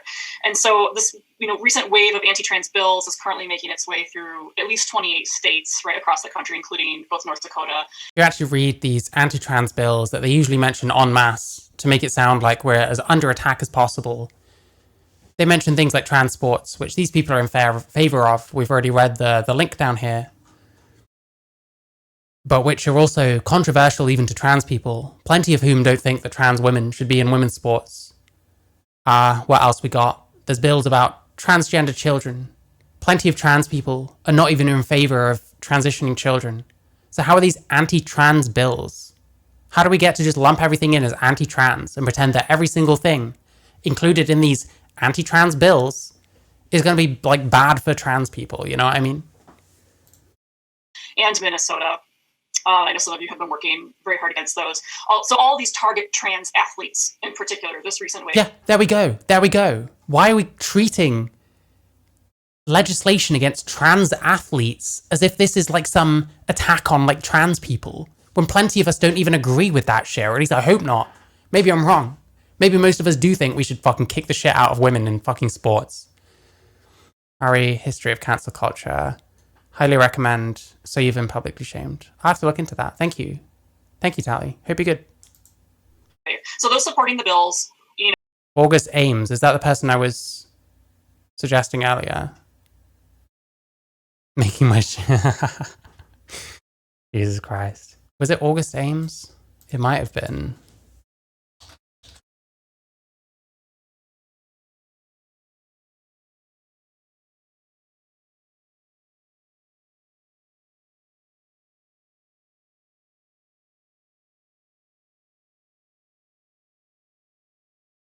I don't know what I trust on this, to be honest. Top left corner, can still talk if you tied her hands behind her back. I don't know. Do you know what I'd love to do? We watched someone called Hannah Phillips the other day. And to be honest, I really don't have a problem with this person. They're just doing the cringy TikTok, pretending that they're half their own age, like swinging their fucking arms around, like all this shit, like, what's up? You know, all this kind of shit. I'd want to see what happened if you tied their fucking hands behind their back. Just all this constant jiggling, like, must move hands. Oh my god. But yeah, that person ended up killing themselves after ended up killing herself after saying something potentially a bit ill-advised. Is that consequence culture? Does that not suggest that maybe this shit's gone too far?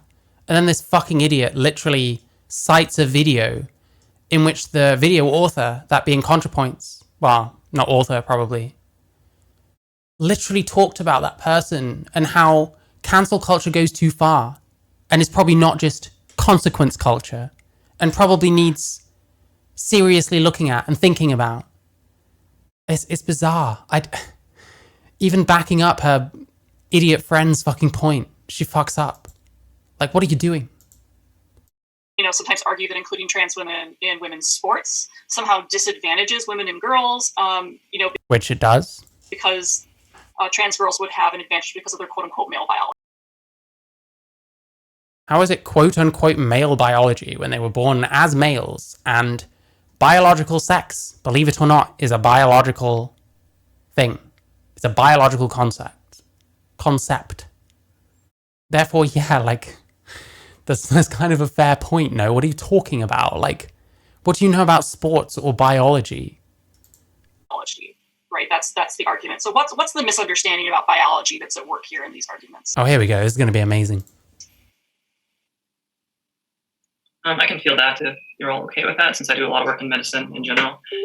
One of the things that is sometimes unfortunate is a lot of work in medicine in general, aka is on some kind of health board and presumably fucking lectures people about why they need to be more woke. Probably pretty much the hospital equivalent of like Sweet Baby Inc. or some shit.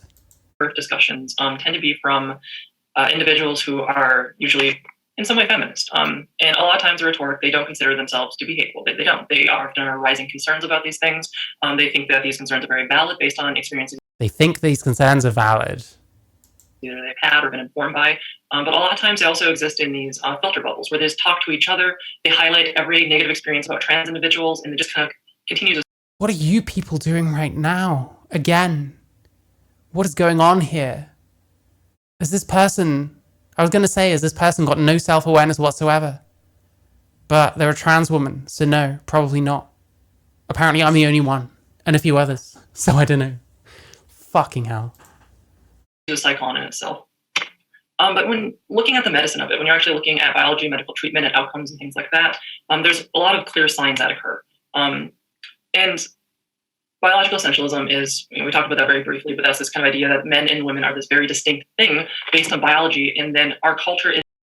Well, yeah, they're distinct in some ways. That's just true. ...inherent based on these biological aspects, and that's biology. I'm sorry. Is having a uterus not basically inherent to being a woman? Is having testicles not basically inherent to being a man? Oh my god. Essentialism. We know that it's not, regardless of your body. We know that it's not. I'm just going to carry on talking and hope that, well, this is the problem, right? They get to say this shit unencumbered because none of these people are going to disagree. None of them fucking... Oh, it's so embarrassing, man. It's so embarrassing. What the fuck was going on here? Oh my god. And I'm not saying trans or cis, regardless of your body, how you identify, how you interact with culture, how you challenge it or conform to it, that is all up to you. That is how you as an individual get to identify within any given culture or society. When we're talking about medicine, we're talking about biology, a lot of what we see is this understanding that there's this very rigid binary, and there's only either men or women. Is this understanding that there's this very rigid binary, and there's rigid binary? Only either men or women.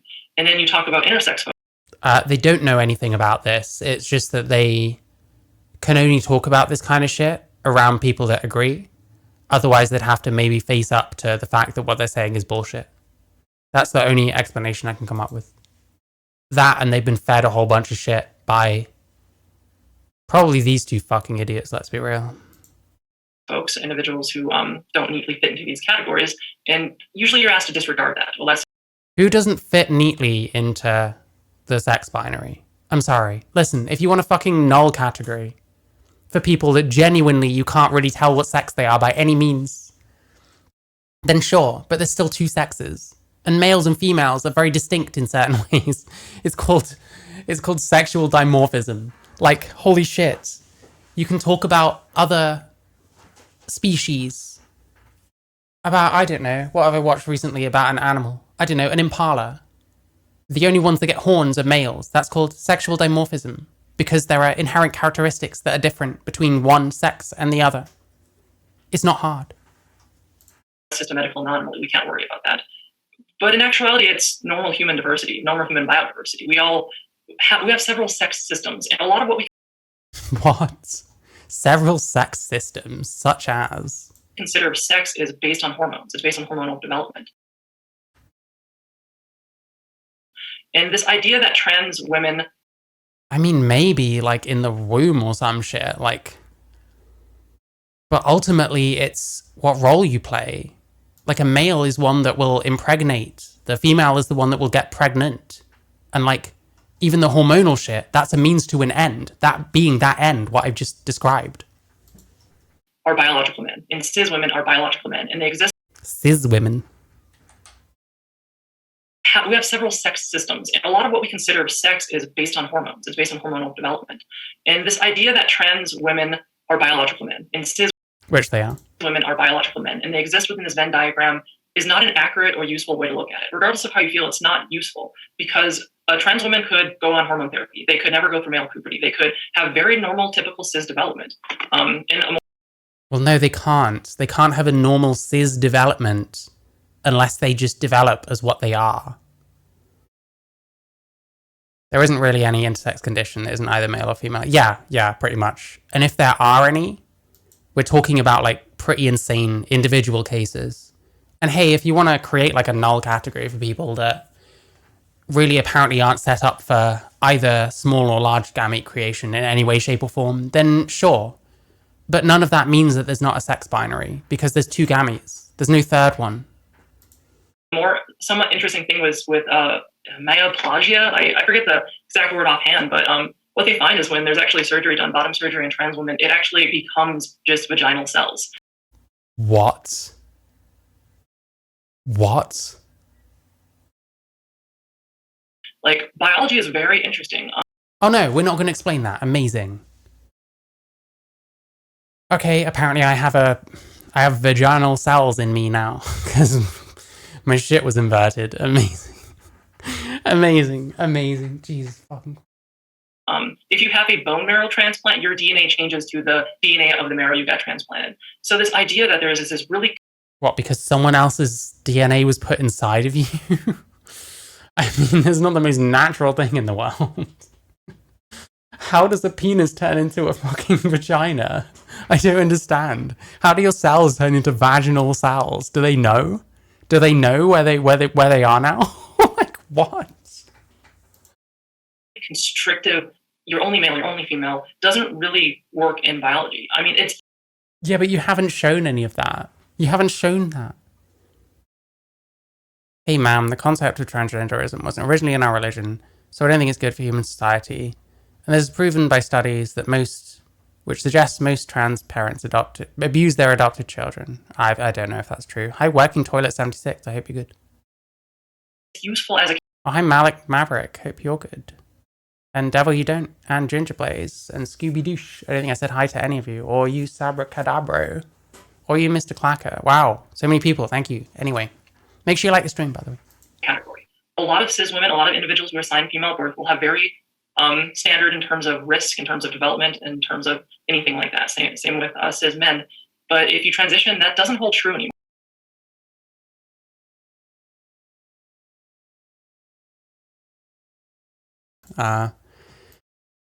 Women/girls are already being violated by men, non-consensual, entering women's single-sex spaces. Self-ID is a huge violation of women's safety and boundaries. I mean, yeah, there's the argument that if you allow more of them in, if you normalize that kind of thing, where it's like, well, males can be females, so it's just like, let them in anyway. Yeah, you'd probably end up risking them being more of those kind of incidents. A woman is a physical category, not a mental issue. I agree. Bodies matter. That was too rich for their blood, I guess, so they deleted it. Nice. Anymore. So like a trans woman who were to transition, hormone blockers, then go through a normal transition for them into a young lady, they are not going to have any advantage whatsoever for any cis female. And to make any exclusionary or to make any... Thank you for subscribing. Working Toilet 76, thank you so much. Discriminatory thing saying all trans women are this John Cena type, huge muscle bound like juggernauts, and all women are these weak creatures that need to be protected from this. Okay, I don't know what bad faith bullshit this is. We're summarizing shit that almost no one thinks. Hypothetical, insanely powerful trans female athlete is really absurd when you look at the data and the research behind it. Look at the data. Here's the thing, man. There's not many trans people that have historically entered sports and gone into the other sex's sports. So yeah, the data probably suggests that we suck at sports a little bit, because there's not very many of us. But let's say that gets normalized more and more, and we start seeing more and more, we see more and more like trans female athletes in college. Oh wait, that is what we're seeing. It's not only a matter of time before we start seeing male athletes just dominating, because they just have so much more potential. They can have lower body fat, they have bigger lungs, more capacity. They're usually taller. Like if we're doing running, you've got a longer stride length most likely. I watched that Sadie Schreiner go up against female athletes, should I say. It just didn't look like she had to work quite as hard as the rest of them. You know what I mean? It just wasn't as much of an effort to keep up for her. And she wasn't having to keep up. She was the one in front. So I don't know. Anyway. I can guarantee you, most high school girls could defeat me in sports in any category. I am just not that. Yeah, you personally, probably, yeah. Most women would probably destroy me at long distance running because I am fucking terrible at that shit. I was terrible at that shit when I was younger. I'm probably bad at it now. I have almost no stamina. I just never have. So like, yeah, you personally, that doesn't mean anything to anyone. And of course, these idiots are fucking grinning like, yeah, exactly. Women will beat you in sports, therefore men can be in fucking women's sports. Don't worry about the untold amount of medals that have been lost by females to males in women's sports. By the way, how many females have taken medals in male sports? I don't know. Look it up. I don't know. Great. So even being a trans woman myself, I am not concerned with all this huge advantage that we hear about. And there is a lot more research behind this. I've done hundreds of hours into it because I always look at what is the actual research saying. So that's a little bit of a look in history. The actual research? What? Well, I don't know what research you're talking about. Behind all of that. Yeah, it sort of erases this idea that there have ever been men who are not athletic, like cis men who are not athletic, and they certainly exist. No, it doesn't. That's ridiculous. Like, those people are probably not athletes. We're talking about athletes. Athletes tend to be athletic, I would have thought. I don't know. I'm so confused. What fucking world am I in? Right? As do cis women who, like, weightlift incredible amounts, right? So, yeah, just erases the existence of those people as well. We're not erasing any existences. What are you talking about? Jesus fuck. There are 0 trans men insisting on being in men's prisons or men's sports. I don't know that that's true, but even if it's not, it would be very, very close to that number. So, and like the ones that want to get into sports, they're just not competitive. So even if they want to, there's going to be very few that can hang with like male athletes when they can have a much lower fat percentage, when they can train harder, when they've got bigger lungs, bigger frames, you know. And like, from what I know, I've seen studies that suggest that trans women maintain at least some of their like male strength advantage over a woman after 2 years of HRT, possibly longer. Like, I can even fucking speak anecdotally on this. I've had jobs where we've had to like move like boxes full of stuff from one place to another. And there's been like women the same height as me, like 5'10", sort of slim women, similar to me. But I can lift so much more than these women can. Like, I'm so much stronger than almost any woman I've met that's the same height and build as me. And I have a bigger frame, I have bigger bones, you know what I mean? I'm just stronger than most women that are my size. And the kinds of women that I'm not stronger than are usually ones that fucking work out, you know? Anyone else would like to also add on? Erasing any of the trace of the fact that males. Yeah. We're just pretending that sex doesn't exist anymore. Sex doesn't exist anymore. Go. That's what this is. Yeah, and I think that I want to agree with everything that Faye said, because she's done a whole lot more research on this than I have. And this is what they do. They hear someone else who says something that sounds good to them, and because they've done the research, Like, this person mentioned ContraPoints earlier. I did the same thing. Like, the kind of shit that she'd say, I just take it as read. Because, well, they must have done more research than me. They've got this flashy looking video and they show up examples that I'm not really, I'm not really scrutinizing or anything. This is the problem. It's so easy to convince these idiots of anything, as long as it's something that sounds good to them, because they've done the research. Everything this Faye person has said, I think sounds cooked as fuck. But hey, hi Ink Searcher, how you doing? Because she's awesome. But I also just want to say that another thing that gets missed in the forwarding. They really don't believe sex is a real thing. Yep. Of bills like HB 1298 is that if it were to pass, it would also force trans men who are more masculinized. We used to reward those women by giving them the medals. Yep, and then men started taking them from them. How nice. From puberty blocking drugs and taking testosterone, be stronger, be more masculine, would have to then compete against cisgender women, which just perpetuates the unfairness that the bill is trying to prevent. Now, Wait. From puberty block, who is that in the forwarding of bills like HB 1298, is that if it were to pass, it would also force trans men who are more masculinized, who may be from puberty blocking drugs and taking testosterone. Which is juicing. Let's just be real. Why is it so face so close to the camera? It's probably to scare anyone off, to be honest. I don't know. I have no idea. This person is creeping me out a little bit, but... Be stronger, be more masculine, would have to then compete against cisgender women. Yeah, they'd be juicing. They'd be taking drugs. They'd be hopping up on steroids because testosterone is a steroid. Wouldn't be allowed because of that. Which just perpetuates the unfairness that the bill is trying to prevent. Now, obviously, it's not fair to say that transgender men are going to automatically be stronger than cisgender women, because that's just... No, a transgender man probably is going to be stronger than a cisgender woman because they've been taking fucking steroids. Like, I'm pretty sure it's something like cisgender women in terms of average strength, cisgender women, trans men, trans women, men. You know? I could be wrong about the middle two. I'm pretty sure that trans women tend to still be stronger on average than trans men, but I'm not sure. And obviously, yes, there's crossover, blah, blah, blah, blah, blah. But averages matter. He's hiding the size of his body. Oh, is it an Amberlynn Reid thing? Is that what it is? Like, Amberlynn Reid's, like, camera angles, like, sometimes. I don't know. I don't know how I'm not expecting what's actually, like, below the shoulders sometimes. Like, I don't know. It's like wizardry, but then she still looks fat as fuck, so I don't know. 0 athletes detected. Yep, true. Erasing that's just perpetuating erasure, just like you said, Dana. But also the bills completely negate the idea of non-binary individuals and where they fit. Who cares about non-binary people when it comes to fucking sports? You already know. This is like, I can't remember if it was Luxander or someone else who liked to do the whole, well, I don't know what bathroom I should go in because I'm non-binary. You already do.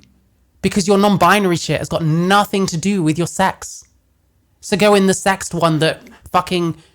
Why would we care about fucking non-binary athletes? Just be non-binary and go in the fucking... go in the correct sport. It's not difficult. You people seem to exist to make things confusing and for no other reason. Instead of just being yourselves, which I was told was supposed to be the point. But considering all it really means is calling yourself a thing, I'm not sure that's the case. What's the deal with Amberlynn Reid? She's very overweight. Listen, I don't hate on fat people. I don't care if someone's fat, even though it's generally not good for you. But Amberlynn Reid is way too big. And has been for a long time. And like, her channel was meant to be a weight loss channel. And she put on fucking 200 pounds, having started at like 380 or something. Like, fuck me. And made plenty of money off of it, no less. Got plenty of internet attention off of it. So well done, I guess. Amazing. In the sports continuum. Yeah, this is just obfuscation, distraction, throwing meaningless shit onto the fire that is not worth anything. You're just wasting time by saying this kind of shit.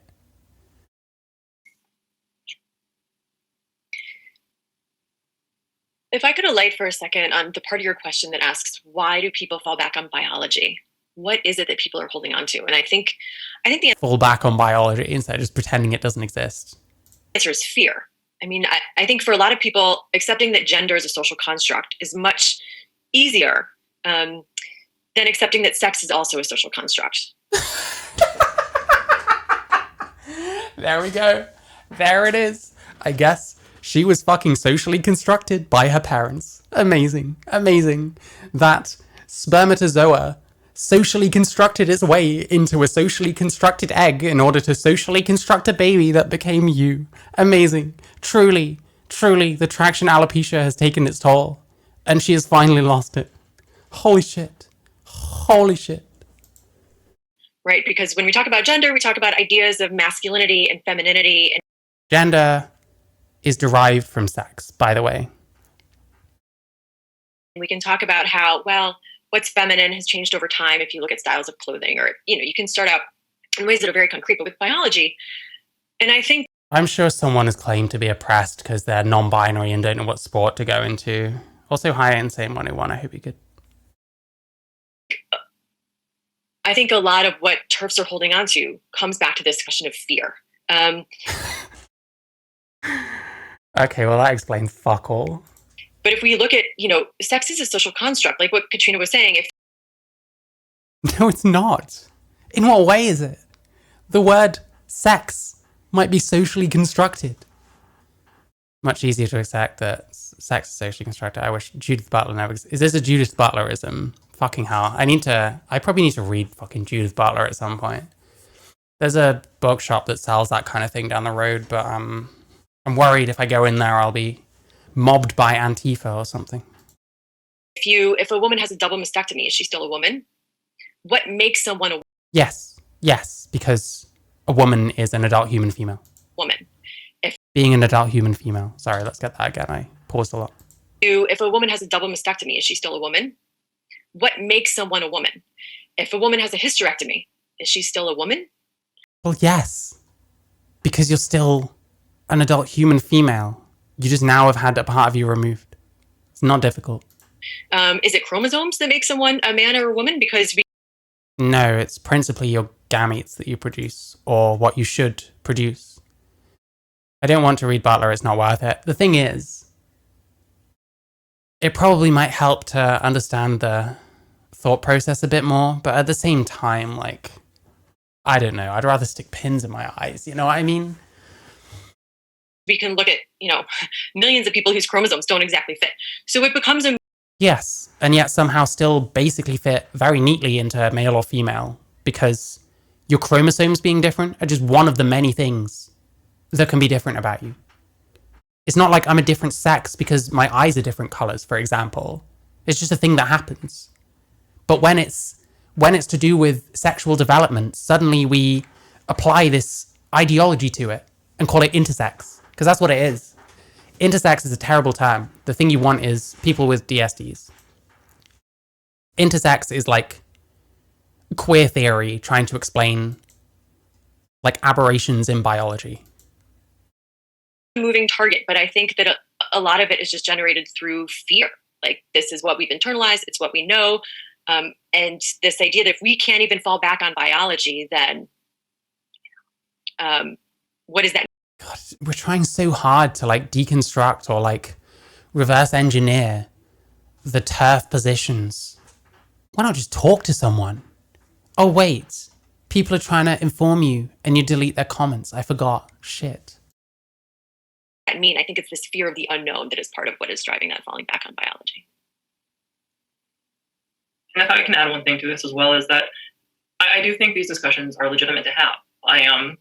There's sometimes this idea that you'll have these trans rights activists that will just force equality regardless of all the consequences of it. And when you see that in discussions, you see that See, even when they're saying about trans rights, I still don't know what the fuck they're talking about. Force equality, what?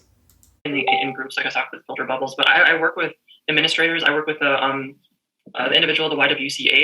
Yeah, this person earlier said that they're in medicine in some capacity. They work with administrators and stuff. They're not in medicine. which is a women's shelter. During the sports testimony, we heard from leaders in women's sports. So we're looking at the people who are experts in these fields. Who even are these people? I think top left and bottom right are university professors of some kind. And then the rest of them are like activists or something. Looking at, do trans women pose a harm? And this research says no. Do trans women pose a harm to cis women in sports? And the research, again, just... Do they pose... That's the most ridiculous like question ever. Do they pose harm to cis women in sports? Like, what does that even mean? Like, what question are you asking exactly? Says no. And when you look at the individuals who actually are operating in these fields, who are looking at all of the data and looking at the inclusivity of it, oh yes, well, the people operating in these fields. Yeah, well, what if I don't trust them? What if they're wrong too? Why are we just putting so much faith in other people that have supposedly done research that we now agree with? Like, your slightly over-encumbered friend does with you. Measuring, is there a consequence for this? Is there not? Is inclusion going to be helpful? They're coming to the conclusion that inclusion is going to not be harmful for anyone. Okay, well, that's the fucking discussion ended then. This fuckwit says that they know people who say it's not harmful, therefore it's not harmful. Amazing. So this is something that we just, we do look at these questions. They're not ignored. We look at the research, look at the data, we look at the outcomes, and we make best policy decisions based on those. Not necessarily feelings. It would be great if we could say, hey, accept everyone, and that's the end of the conversation. Hi, Ivy Burrows. I don't get it. So she is a trans woman who hates other trans people? Is that her thing? Who's she? Are you talking about me? I don't hate other trans people. I hate lies. I hate people who spread misinformation and people who lie, basically. If you're talking about me. I'm not sure. But anyway, hi, Ivy Burrows. Hope you're good. Well, a lot of this discourse is marred in misinformation.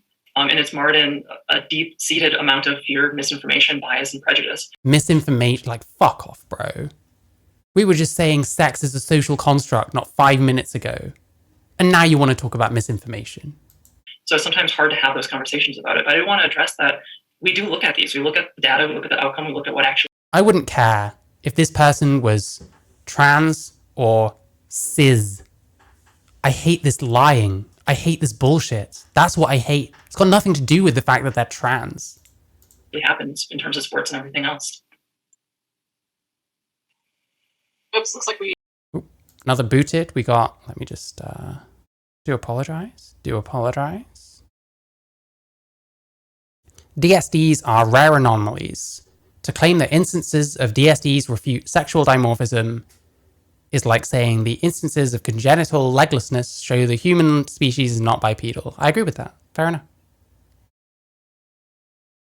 I denied the oppression of trans people during the Holocaust the other day. Did I? When did I do that? I wasn't sure that trans people were directly targeted and that they weren't just lumped in with gay people and thus weren't directly like picked on or whatever. Does that mean that I don't think that trans people were at all oppressed during the Holocaust? I don't remember saying that. It'd be interesting to get an actual quote on that. Ivy Burrows. My Discord is linked. If you want to chat about this, we can. I'd like to finish this first if I can. But you can talk to me if you want. You're trying to make me out to be someone you're not. If you hate lies, then you hate yourself. That's the sad existence. You're just playing word games with me. You don't actually think any of that. And the sad thing is, you could actually just sit and watch for a bit and understand my perspective, but you throw this like vibes-based shit at me, honestly. Hop in Discord, let's chat. I don't mind. What is a DSD? A difference of sexual development. An example of a DSD would be Klinefelter, which is when males have XXY chromosomes, not XY. They're still males, though, just to be clear. There are probably like 3 trans people in the Holocaust. I don't know. I don't know that either. I don't know what this person is alluding to. I don't know why people just vague post about what a terrible person I am and then take cheap shots at me. You are, in fact, someone I am not. What? Yeah, obviously. Listen, my Discord is linked. You're more than welcome to jump in. We can have a chat if you want. You will almost definitely understand that what you're saying about me is not true, but you have to actually give enough of a shit about any of this to actually bother talking to me. And I don't know you well enough to say one way or the other. But most of the time you people don't. You just come here to have a go and then run away. So, I don't know. Who's the self-hater, really? why I have it here. Okay, fair enough. We lost Jennifer. Hopefully she'll be able to log back on with us. Yeah, and I think, following up on that, like I often hear some arguments sometimes around Title IX. Oh, Jennifer just went off because her hair wasn't pulled back quite tight enough. She had to like fix it or something. As well, and what Title IX was able to do for women in education. Trans people in the Holocaust belonged to another group that was also targeted. That's why they were killed. See, that's more likely what I believe. But I don't know what this person's even referring to, because instead they're just like, oh, you must be a bad person. I heard you say this one day. Like, why not just sit and listen? Why not shoot me a message and ask me a couple of questions? People can do that if they want, but they don't. And oftentimes sports is the arena that is talked about most, right? Title IX really opened up a lot of opportunities for women to participate in sports, which is true. But also that, Title IX, the purpose of There we go. I helped you all out a bit. Title IX was never to sort of reinforce this gender binary, right? The purpose of Title IX, specifically looking in the arena of sports, was to make sure that there were, equal opportunities, right, based on gender for people to participate in sports at educational institutions, right? And it never really necessarily had anything to do with reinforcing that gender binary. Yeah, I did see, happened to see a comment in the chat about, I sort of, creating arenas or spaces, safe spaces around bodies rather than identities. But I do want to point out that we really cannot divorce those things, right? I mean, our identities are very much rooted in the bodies we move through the world. Lily Alba, yeah.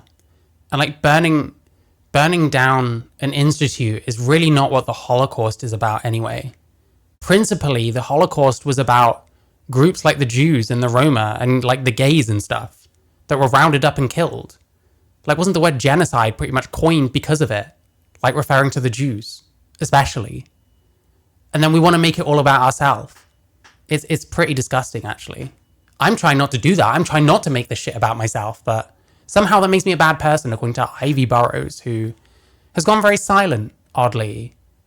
It's fine. I can look up your channel. Owen2131. Hope you're good. And I think I'll give a shout out to Sonia Renee Taylor, who's a queer Black feminist writer, does a really amazing job with the blog The Body Is Not an Apology, and with her book by the same name, talking about some of that as well. Right? Our identities are very much tied to an embodied experience in the Are they?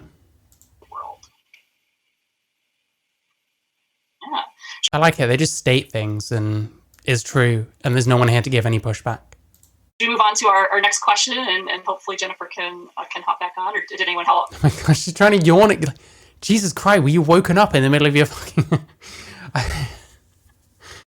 Oh my God. More they wanted to say before we moved on. I just want to say really quickly that I have been glancing at the chat and glancing at the comments, and I am really excited to help answer some of these questions at the end.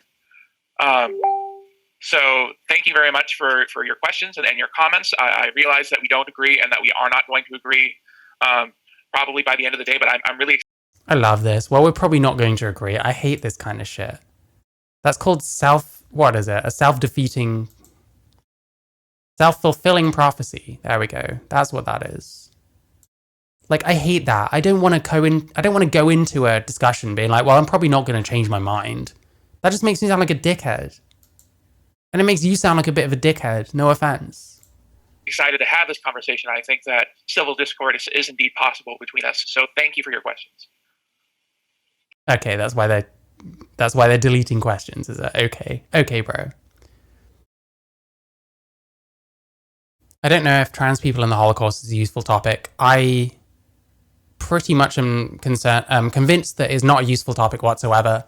The reason they wanted to get J.K. Rowling on it is because if J.K. Rowling says the slightest thing that people don't like, then they'll get her on it. Because that's really what this is about. Okay. All right. So I hope everyone appreciates how generous. Fucking muted. It's a real shame that Ivy person decided to just disappear instead of actually dealing with someone that might actually not be what they think they are and what they've been going around saying they are. It's almost like you're the real transphobe for having that little faith in a trans person that you'll just go on the attack about what you think they think, instead of trying to get to know them. I will happily out every single woke transphobe that exists. There's loads of you. There's loads of you. So many of you. You're transphobic. You know why? Because you don't think trans people can think for themselves. You just want them to think like you do. You just want lockstep. And I ain't fucking doing that. Where are you? Ah, can I not find it? Am I not going to be able to find it? I wanted to see what your channel was like. Bear with me. Bear with me. Bear with me. I'm sorry. I know we're listening to some utter drivel coming from people who are way too paid. Okay, here we go. Here we go.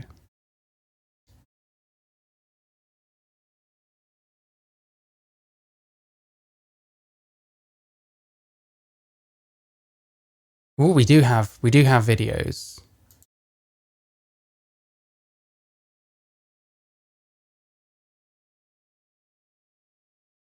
But they're just about video, so amazing. Amazing. Amazing. That is. Okay, so I am just sort of keeping an eye on our time as well, because I do want us to have time for Q&A. So Jennifer, glad you were able to hop back on with us. I feel like that always happens in the age of Zoom, right? So I think, I'm looking at our questions that we have left. Why is it so essential? Thinking about everything we've talked Yeah, usually it's the dudes that have the worst hairline, but apparently not today. about so far.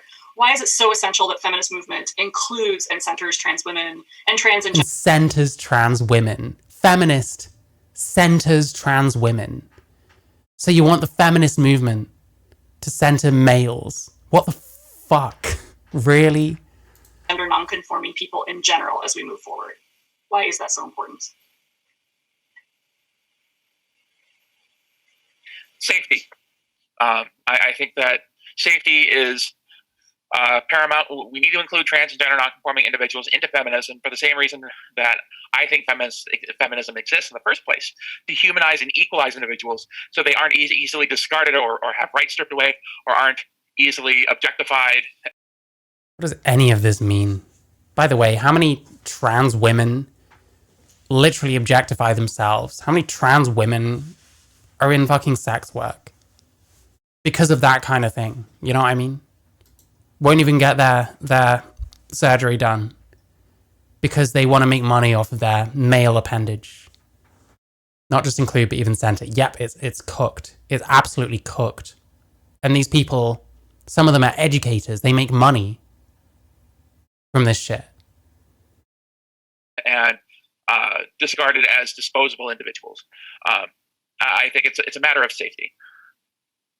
Meaningless. Faye clearly doesn't want to be here. Yeah, she's missing a gooning session for this. The polycules are warmed up and ready to go, but Faye Seidler here has to sit and converse with other shitheads. I'd like to echo that. I mean, I think that there are two main things going on in what Katrina was talking about. One is safety. And I think that I would borrow... Her answer is safety. There are two things going on with her answer, and one of them is safety. Yes, the thing she literally fucking said. Oh my god, you presumably teach people. Like, shit. From Abramex Kendi about, being an anti-racist and how there's no such thing as, being not racist. You're either racist or you're anti-racist. And I think that, That's stupid.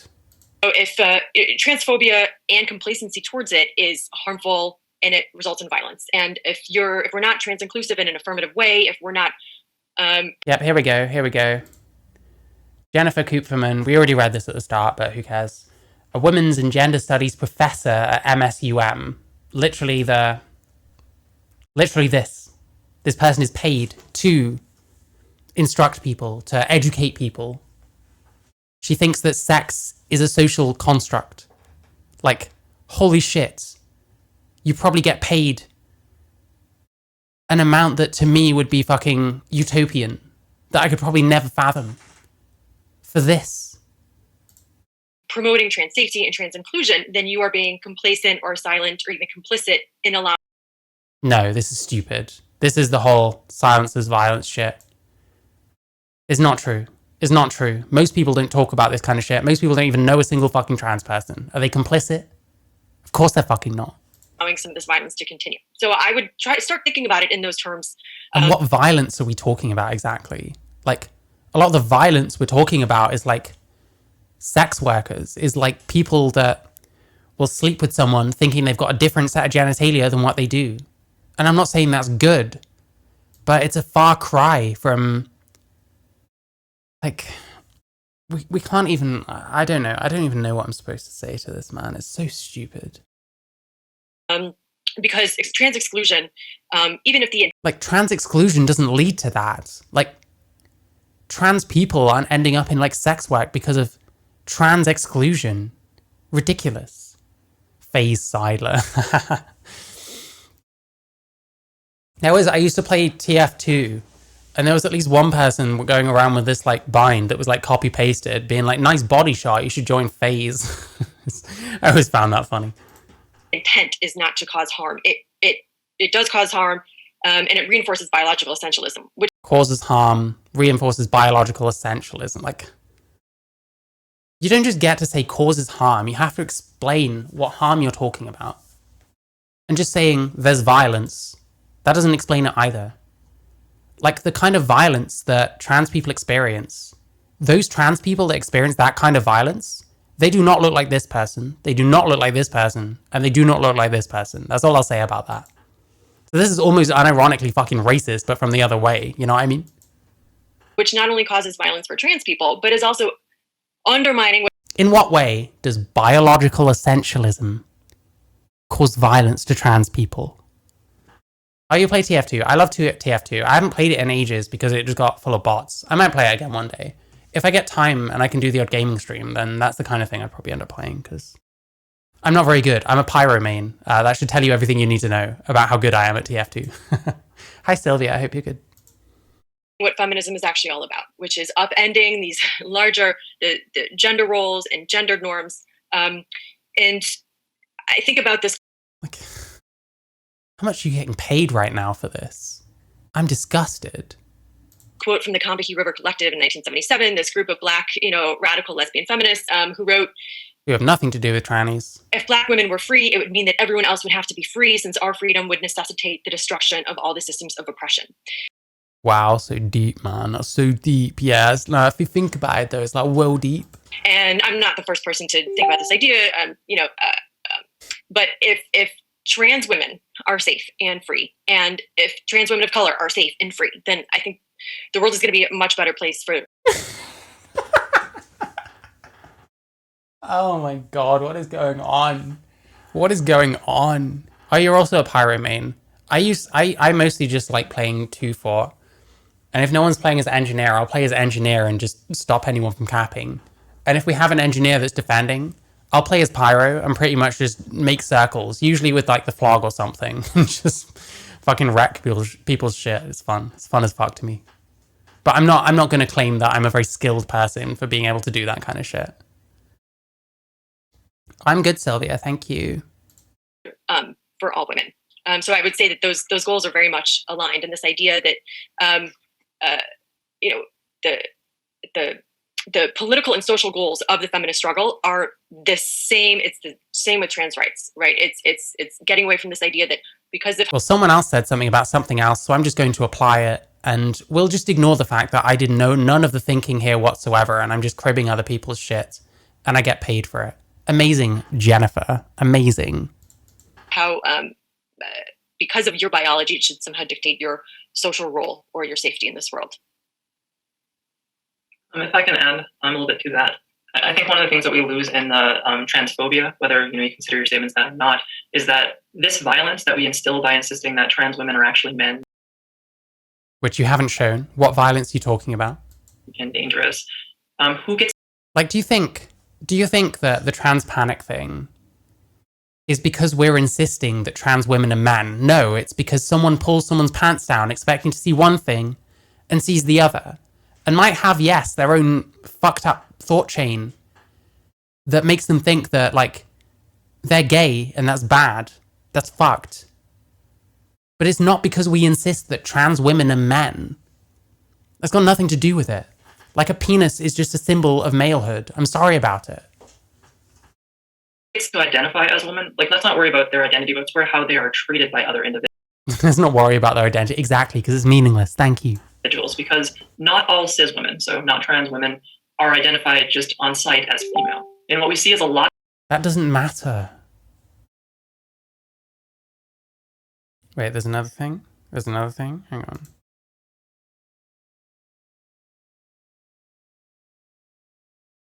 Someone's agreeing. Someone's agreeing with that guy, and now they've been kicked too. Holy shit. A lot of violence happening to cis women is because they don't have bodies that conform. Okay, hang on. Dana and Jennifer, you both know very well what a woman is, which is why you look so uncomfortable when one of these men calls himself a woman. I didn't even notice, fair enough. You know that womanhood isn't just a feeling. It's clear that you see these transgender guests as less than you, needing to be helped. Yep, very much. Cis savior shit. That's why we get all these fucking debate bro assholes that look up a few things that the APA said and now think they're an expert. Hello, Javan Bradley. Hello, Alec Gunter. Any other fucking ones of you. There's plenty. Needing to be helped, which is sad for them and for you. I see both of you patronizing them. Fucking get them. Based. Yes. Yes. Can't see your name. Otherwise I'd shout you out for how right you are. Amazing. To these ideals we put on women. Yeah, cis as in not trans, as in like trans is like the normal one. Oh man, what am I watching? So there are stories of cis women being harassed in bathrooms, forcibly ejected. There's one where this woman had her arm broken by a bouncer because she was using the ladies' restroom. So when we put... It's got nothing to do with trans people. There's probably a problem there, yeah. The answer isn't, well, just let men in there then. All of this vitriol on these trans women and saying, oh, they're men. We have this on... Why does it have to be vitriol to call someone a man? You're a man. Katrina Kirstenman here is a man. Do you know who else is a man? Me. I'm a man. Did I say that with vitriol? You can claim I did if you want. That's up to you. Conscious bias that we assume that we can tell. Why is that lady smirking? Because she's making money off of people just talking utter bollocks right now. This apparently counts towards people's credits at uni and shit, so amazing. Someone's trans or not, and we can't. And not all cis women have that. You can't tell whether someone's trans or not, even though your forehead is like bulging out in a way that a male's does, even though you couldn't even be fucked to sort your eyebrows. So I can see how male your eyebrows are. Even though this jawline is almost as masculine as mine. Like, holy shit. That privilege. Not all cis women have what you call passing Duper's delight, yes. privilege. And there are a lot Passing privilege. of women that I've spoken to, cis women who have talked about this throughout their life, especially more women who present more in a butch manner, or more butch lesbians have talked about being harassed or excluded from women's spaces because of how their body looks. How their body... Wait. Whoa. No. More butch lesbians have talked about being harassed or excluded from women's spaces because of how their body looks. A butch lesbian being harassed because of how their body looks. But a butch lesbian isn't butch because of how their body looks. A butch lesbian is someone that dresses a certain way. Maybe reduces the appearance of their breasts, I don't know. Has a certain haircut. Presents themselves a certain way. So like we're confounding two very different things here. Cis women who have talked about this throughout their life, especially more women who present more in a butch manner, or more butch lesbians have talked about being harassed. Women who present in a more butch manner talk about being harassed because of how their bodies look. That doesn't make sense. You've completely... What am I trying to say? This is so stupid I can't even think anymore. That's completely contradictory to itself. Presenting as butch, that's fashion. That's how you're presenting yourself. That's your clothes and your hair and stuff. And then you're making it into a sex thing when you can't do that. That doesn't make sense. Or excluded from women's spaces because of how their body looks. Yeah, can you hear that? Someone tell me that this is completely stupid. I'm not losing my mind. If we understand this, transphobia is limiting all women and creating situations where all... Well, no, because that's not transphobia. That's people thinking they're seeing a man in a toilet when they're not. That's not transphobia. If it was transphobia, necessarily you'd be admitting you're a man. All women can experience harm. We can understand a unity that we need to have in addressing these issues in ways that can promote equality for everyone. Yeah. I mean, arguing... And of course this one nods because cultists, this guy literally, there is no reason for him to be here. He has done nothing. He has said nothing. What's the point in you? What are you here for? Over the essence of a woman is the exact opposite, I think, of the broader goal of feminism. Opposite. Yeah. I mean, arguing over the essence of a woman is the exact opposite, I think, of the broader goal. Arguing over the essence of woman is the opposite of feminism. Okay, so what is it to say that a woman can be a man? Is that feminism? Or a man can be a woman, should I say? Is that feminism? Doesn't sound like feminism to me. Kind of sounds like being a woman is meaningless. And if being a woman is meaningless, why would we have feminism? Isn't feminism supposed to be empowering to women, not suggesting that the term means nothing? And that you're just a being who happened to follow a certain pathway, but let's not talk about any of that because that's inconvenient to trans people? Jesus Christ, this is like actual anti-feminism that I'm seeing here. Goal of feminism. Yeah, just seeing the comment in the chat too that like many men are vulnerable in men-only spaces, right? Including gay men, sort of effeminate or pretty men, young men, disabled men. That's absolutely true. Nothing to do with trans whatsoever. True, right? That is true. And We're talking about gender nonconformity, and that's not the same as trans. It can't be. Otherwise, again, you two are men, and you're a woman. But I think the same is also true, right, for women-only spaces, right? We know that people of any gender or sexual orientation can, right, commit violence against, people of the same gender, same sex, and that's not true only for men. It's true for women as well. So, yeah, I think this sort of old idea that, one gender-only spaces are safe, are automatically safe, is just not true. Right? Okay, so you let a man into a rape center, or have male employees, and then someone comes in who's just been assaulted by a man and might get re-traumatized by that. That's just fine, is it? That's just fine, is it? Okay, amazing. Right, that's the reality of that is not true. Yeah. Okay, so, I don't know, the people that are getting sexually assaulted in female prisons by trans women, if that's what we're calling them. That's got nothing to do, that's not danger, is it? That's just shit that happens, I guess. That's just trans rights. Anthony, did you have anything you wanted to add? I've been challenged going into a ladies' loo. As soon as I turned towards them, smiled and says, okay, I'm female, they sheepishly apologize, no harm done. Yeah, it's got nothing to do with trans people. Not a whole lot. He never has anything to say. What are you here for? What are you doing? This is like literal tokenism. He's just here to be the trans man. Otherwise, it'd just be trans women talking for fucking trans people again. Because that never happens. That's pretty much covered the bases, to be honest. Okay. All right, well, we have about 10 minutes left, so I want to prioritize having some questions from participants. We had a couple of questions left, but I think we can save at least one of those for the end to kind of wrap us up. So, Katrina, I know you've been looking at the Q&A a little bit. I don't know if there is a particular question that you're really eager to answer. Otherwise, I can pick something and we can start the conversation from there. And if folks do have questions they want to add to the Q&A, again, please do put them in the Q&A versus in the chat so we can keep track of them.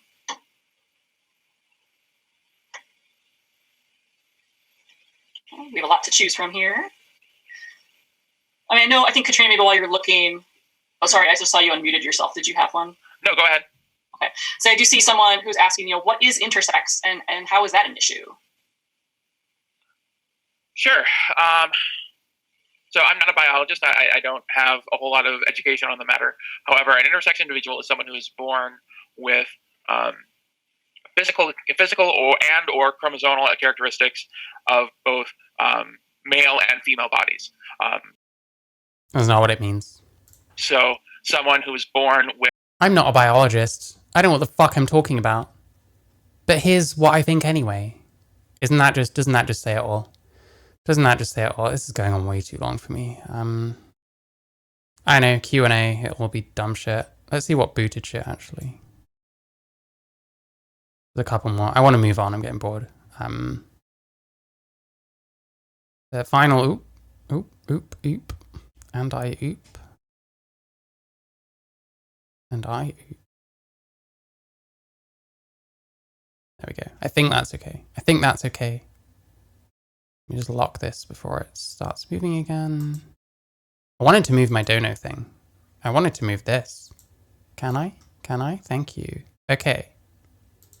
Feminism is for females. Just because you happen to hate hearing something doesn't make it hate. True.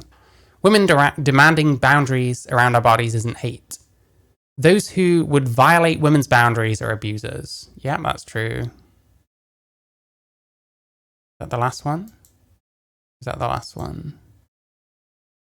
I think so. These youth, so we shouldn't allow this. I looked for about 10 hours into a dozen different studies looking at what this meant. And what we actually find is that if during puberty these youth experience more discomfort, anxiety, depression, then it is very unlikely they're going to detransition after treatment. Wow, amazing, amazing, amazing. I don't want to listen to these freaks anymore. There we go.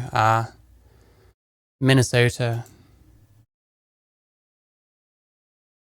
Be proud if you're from there. That's what I'll say.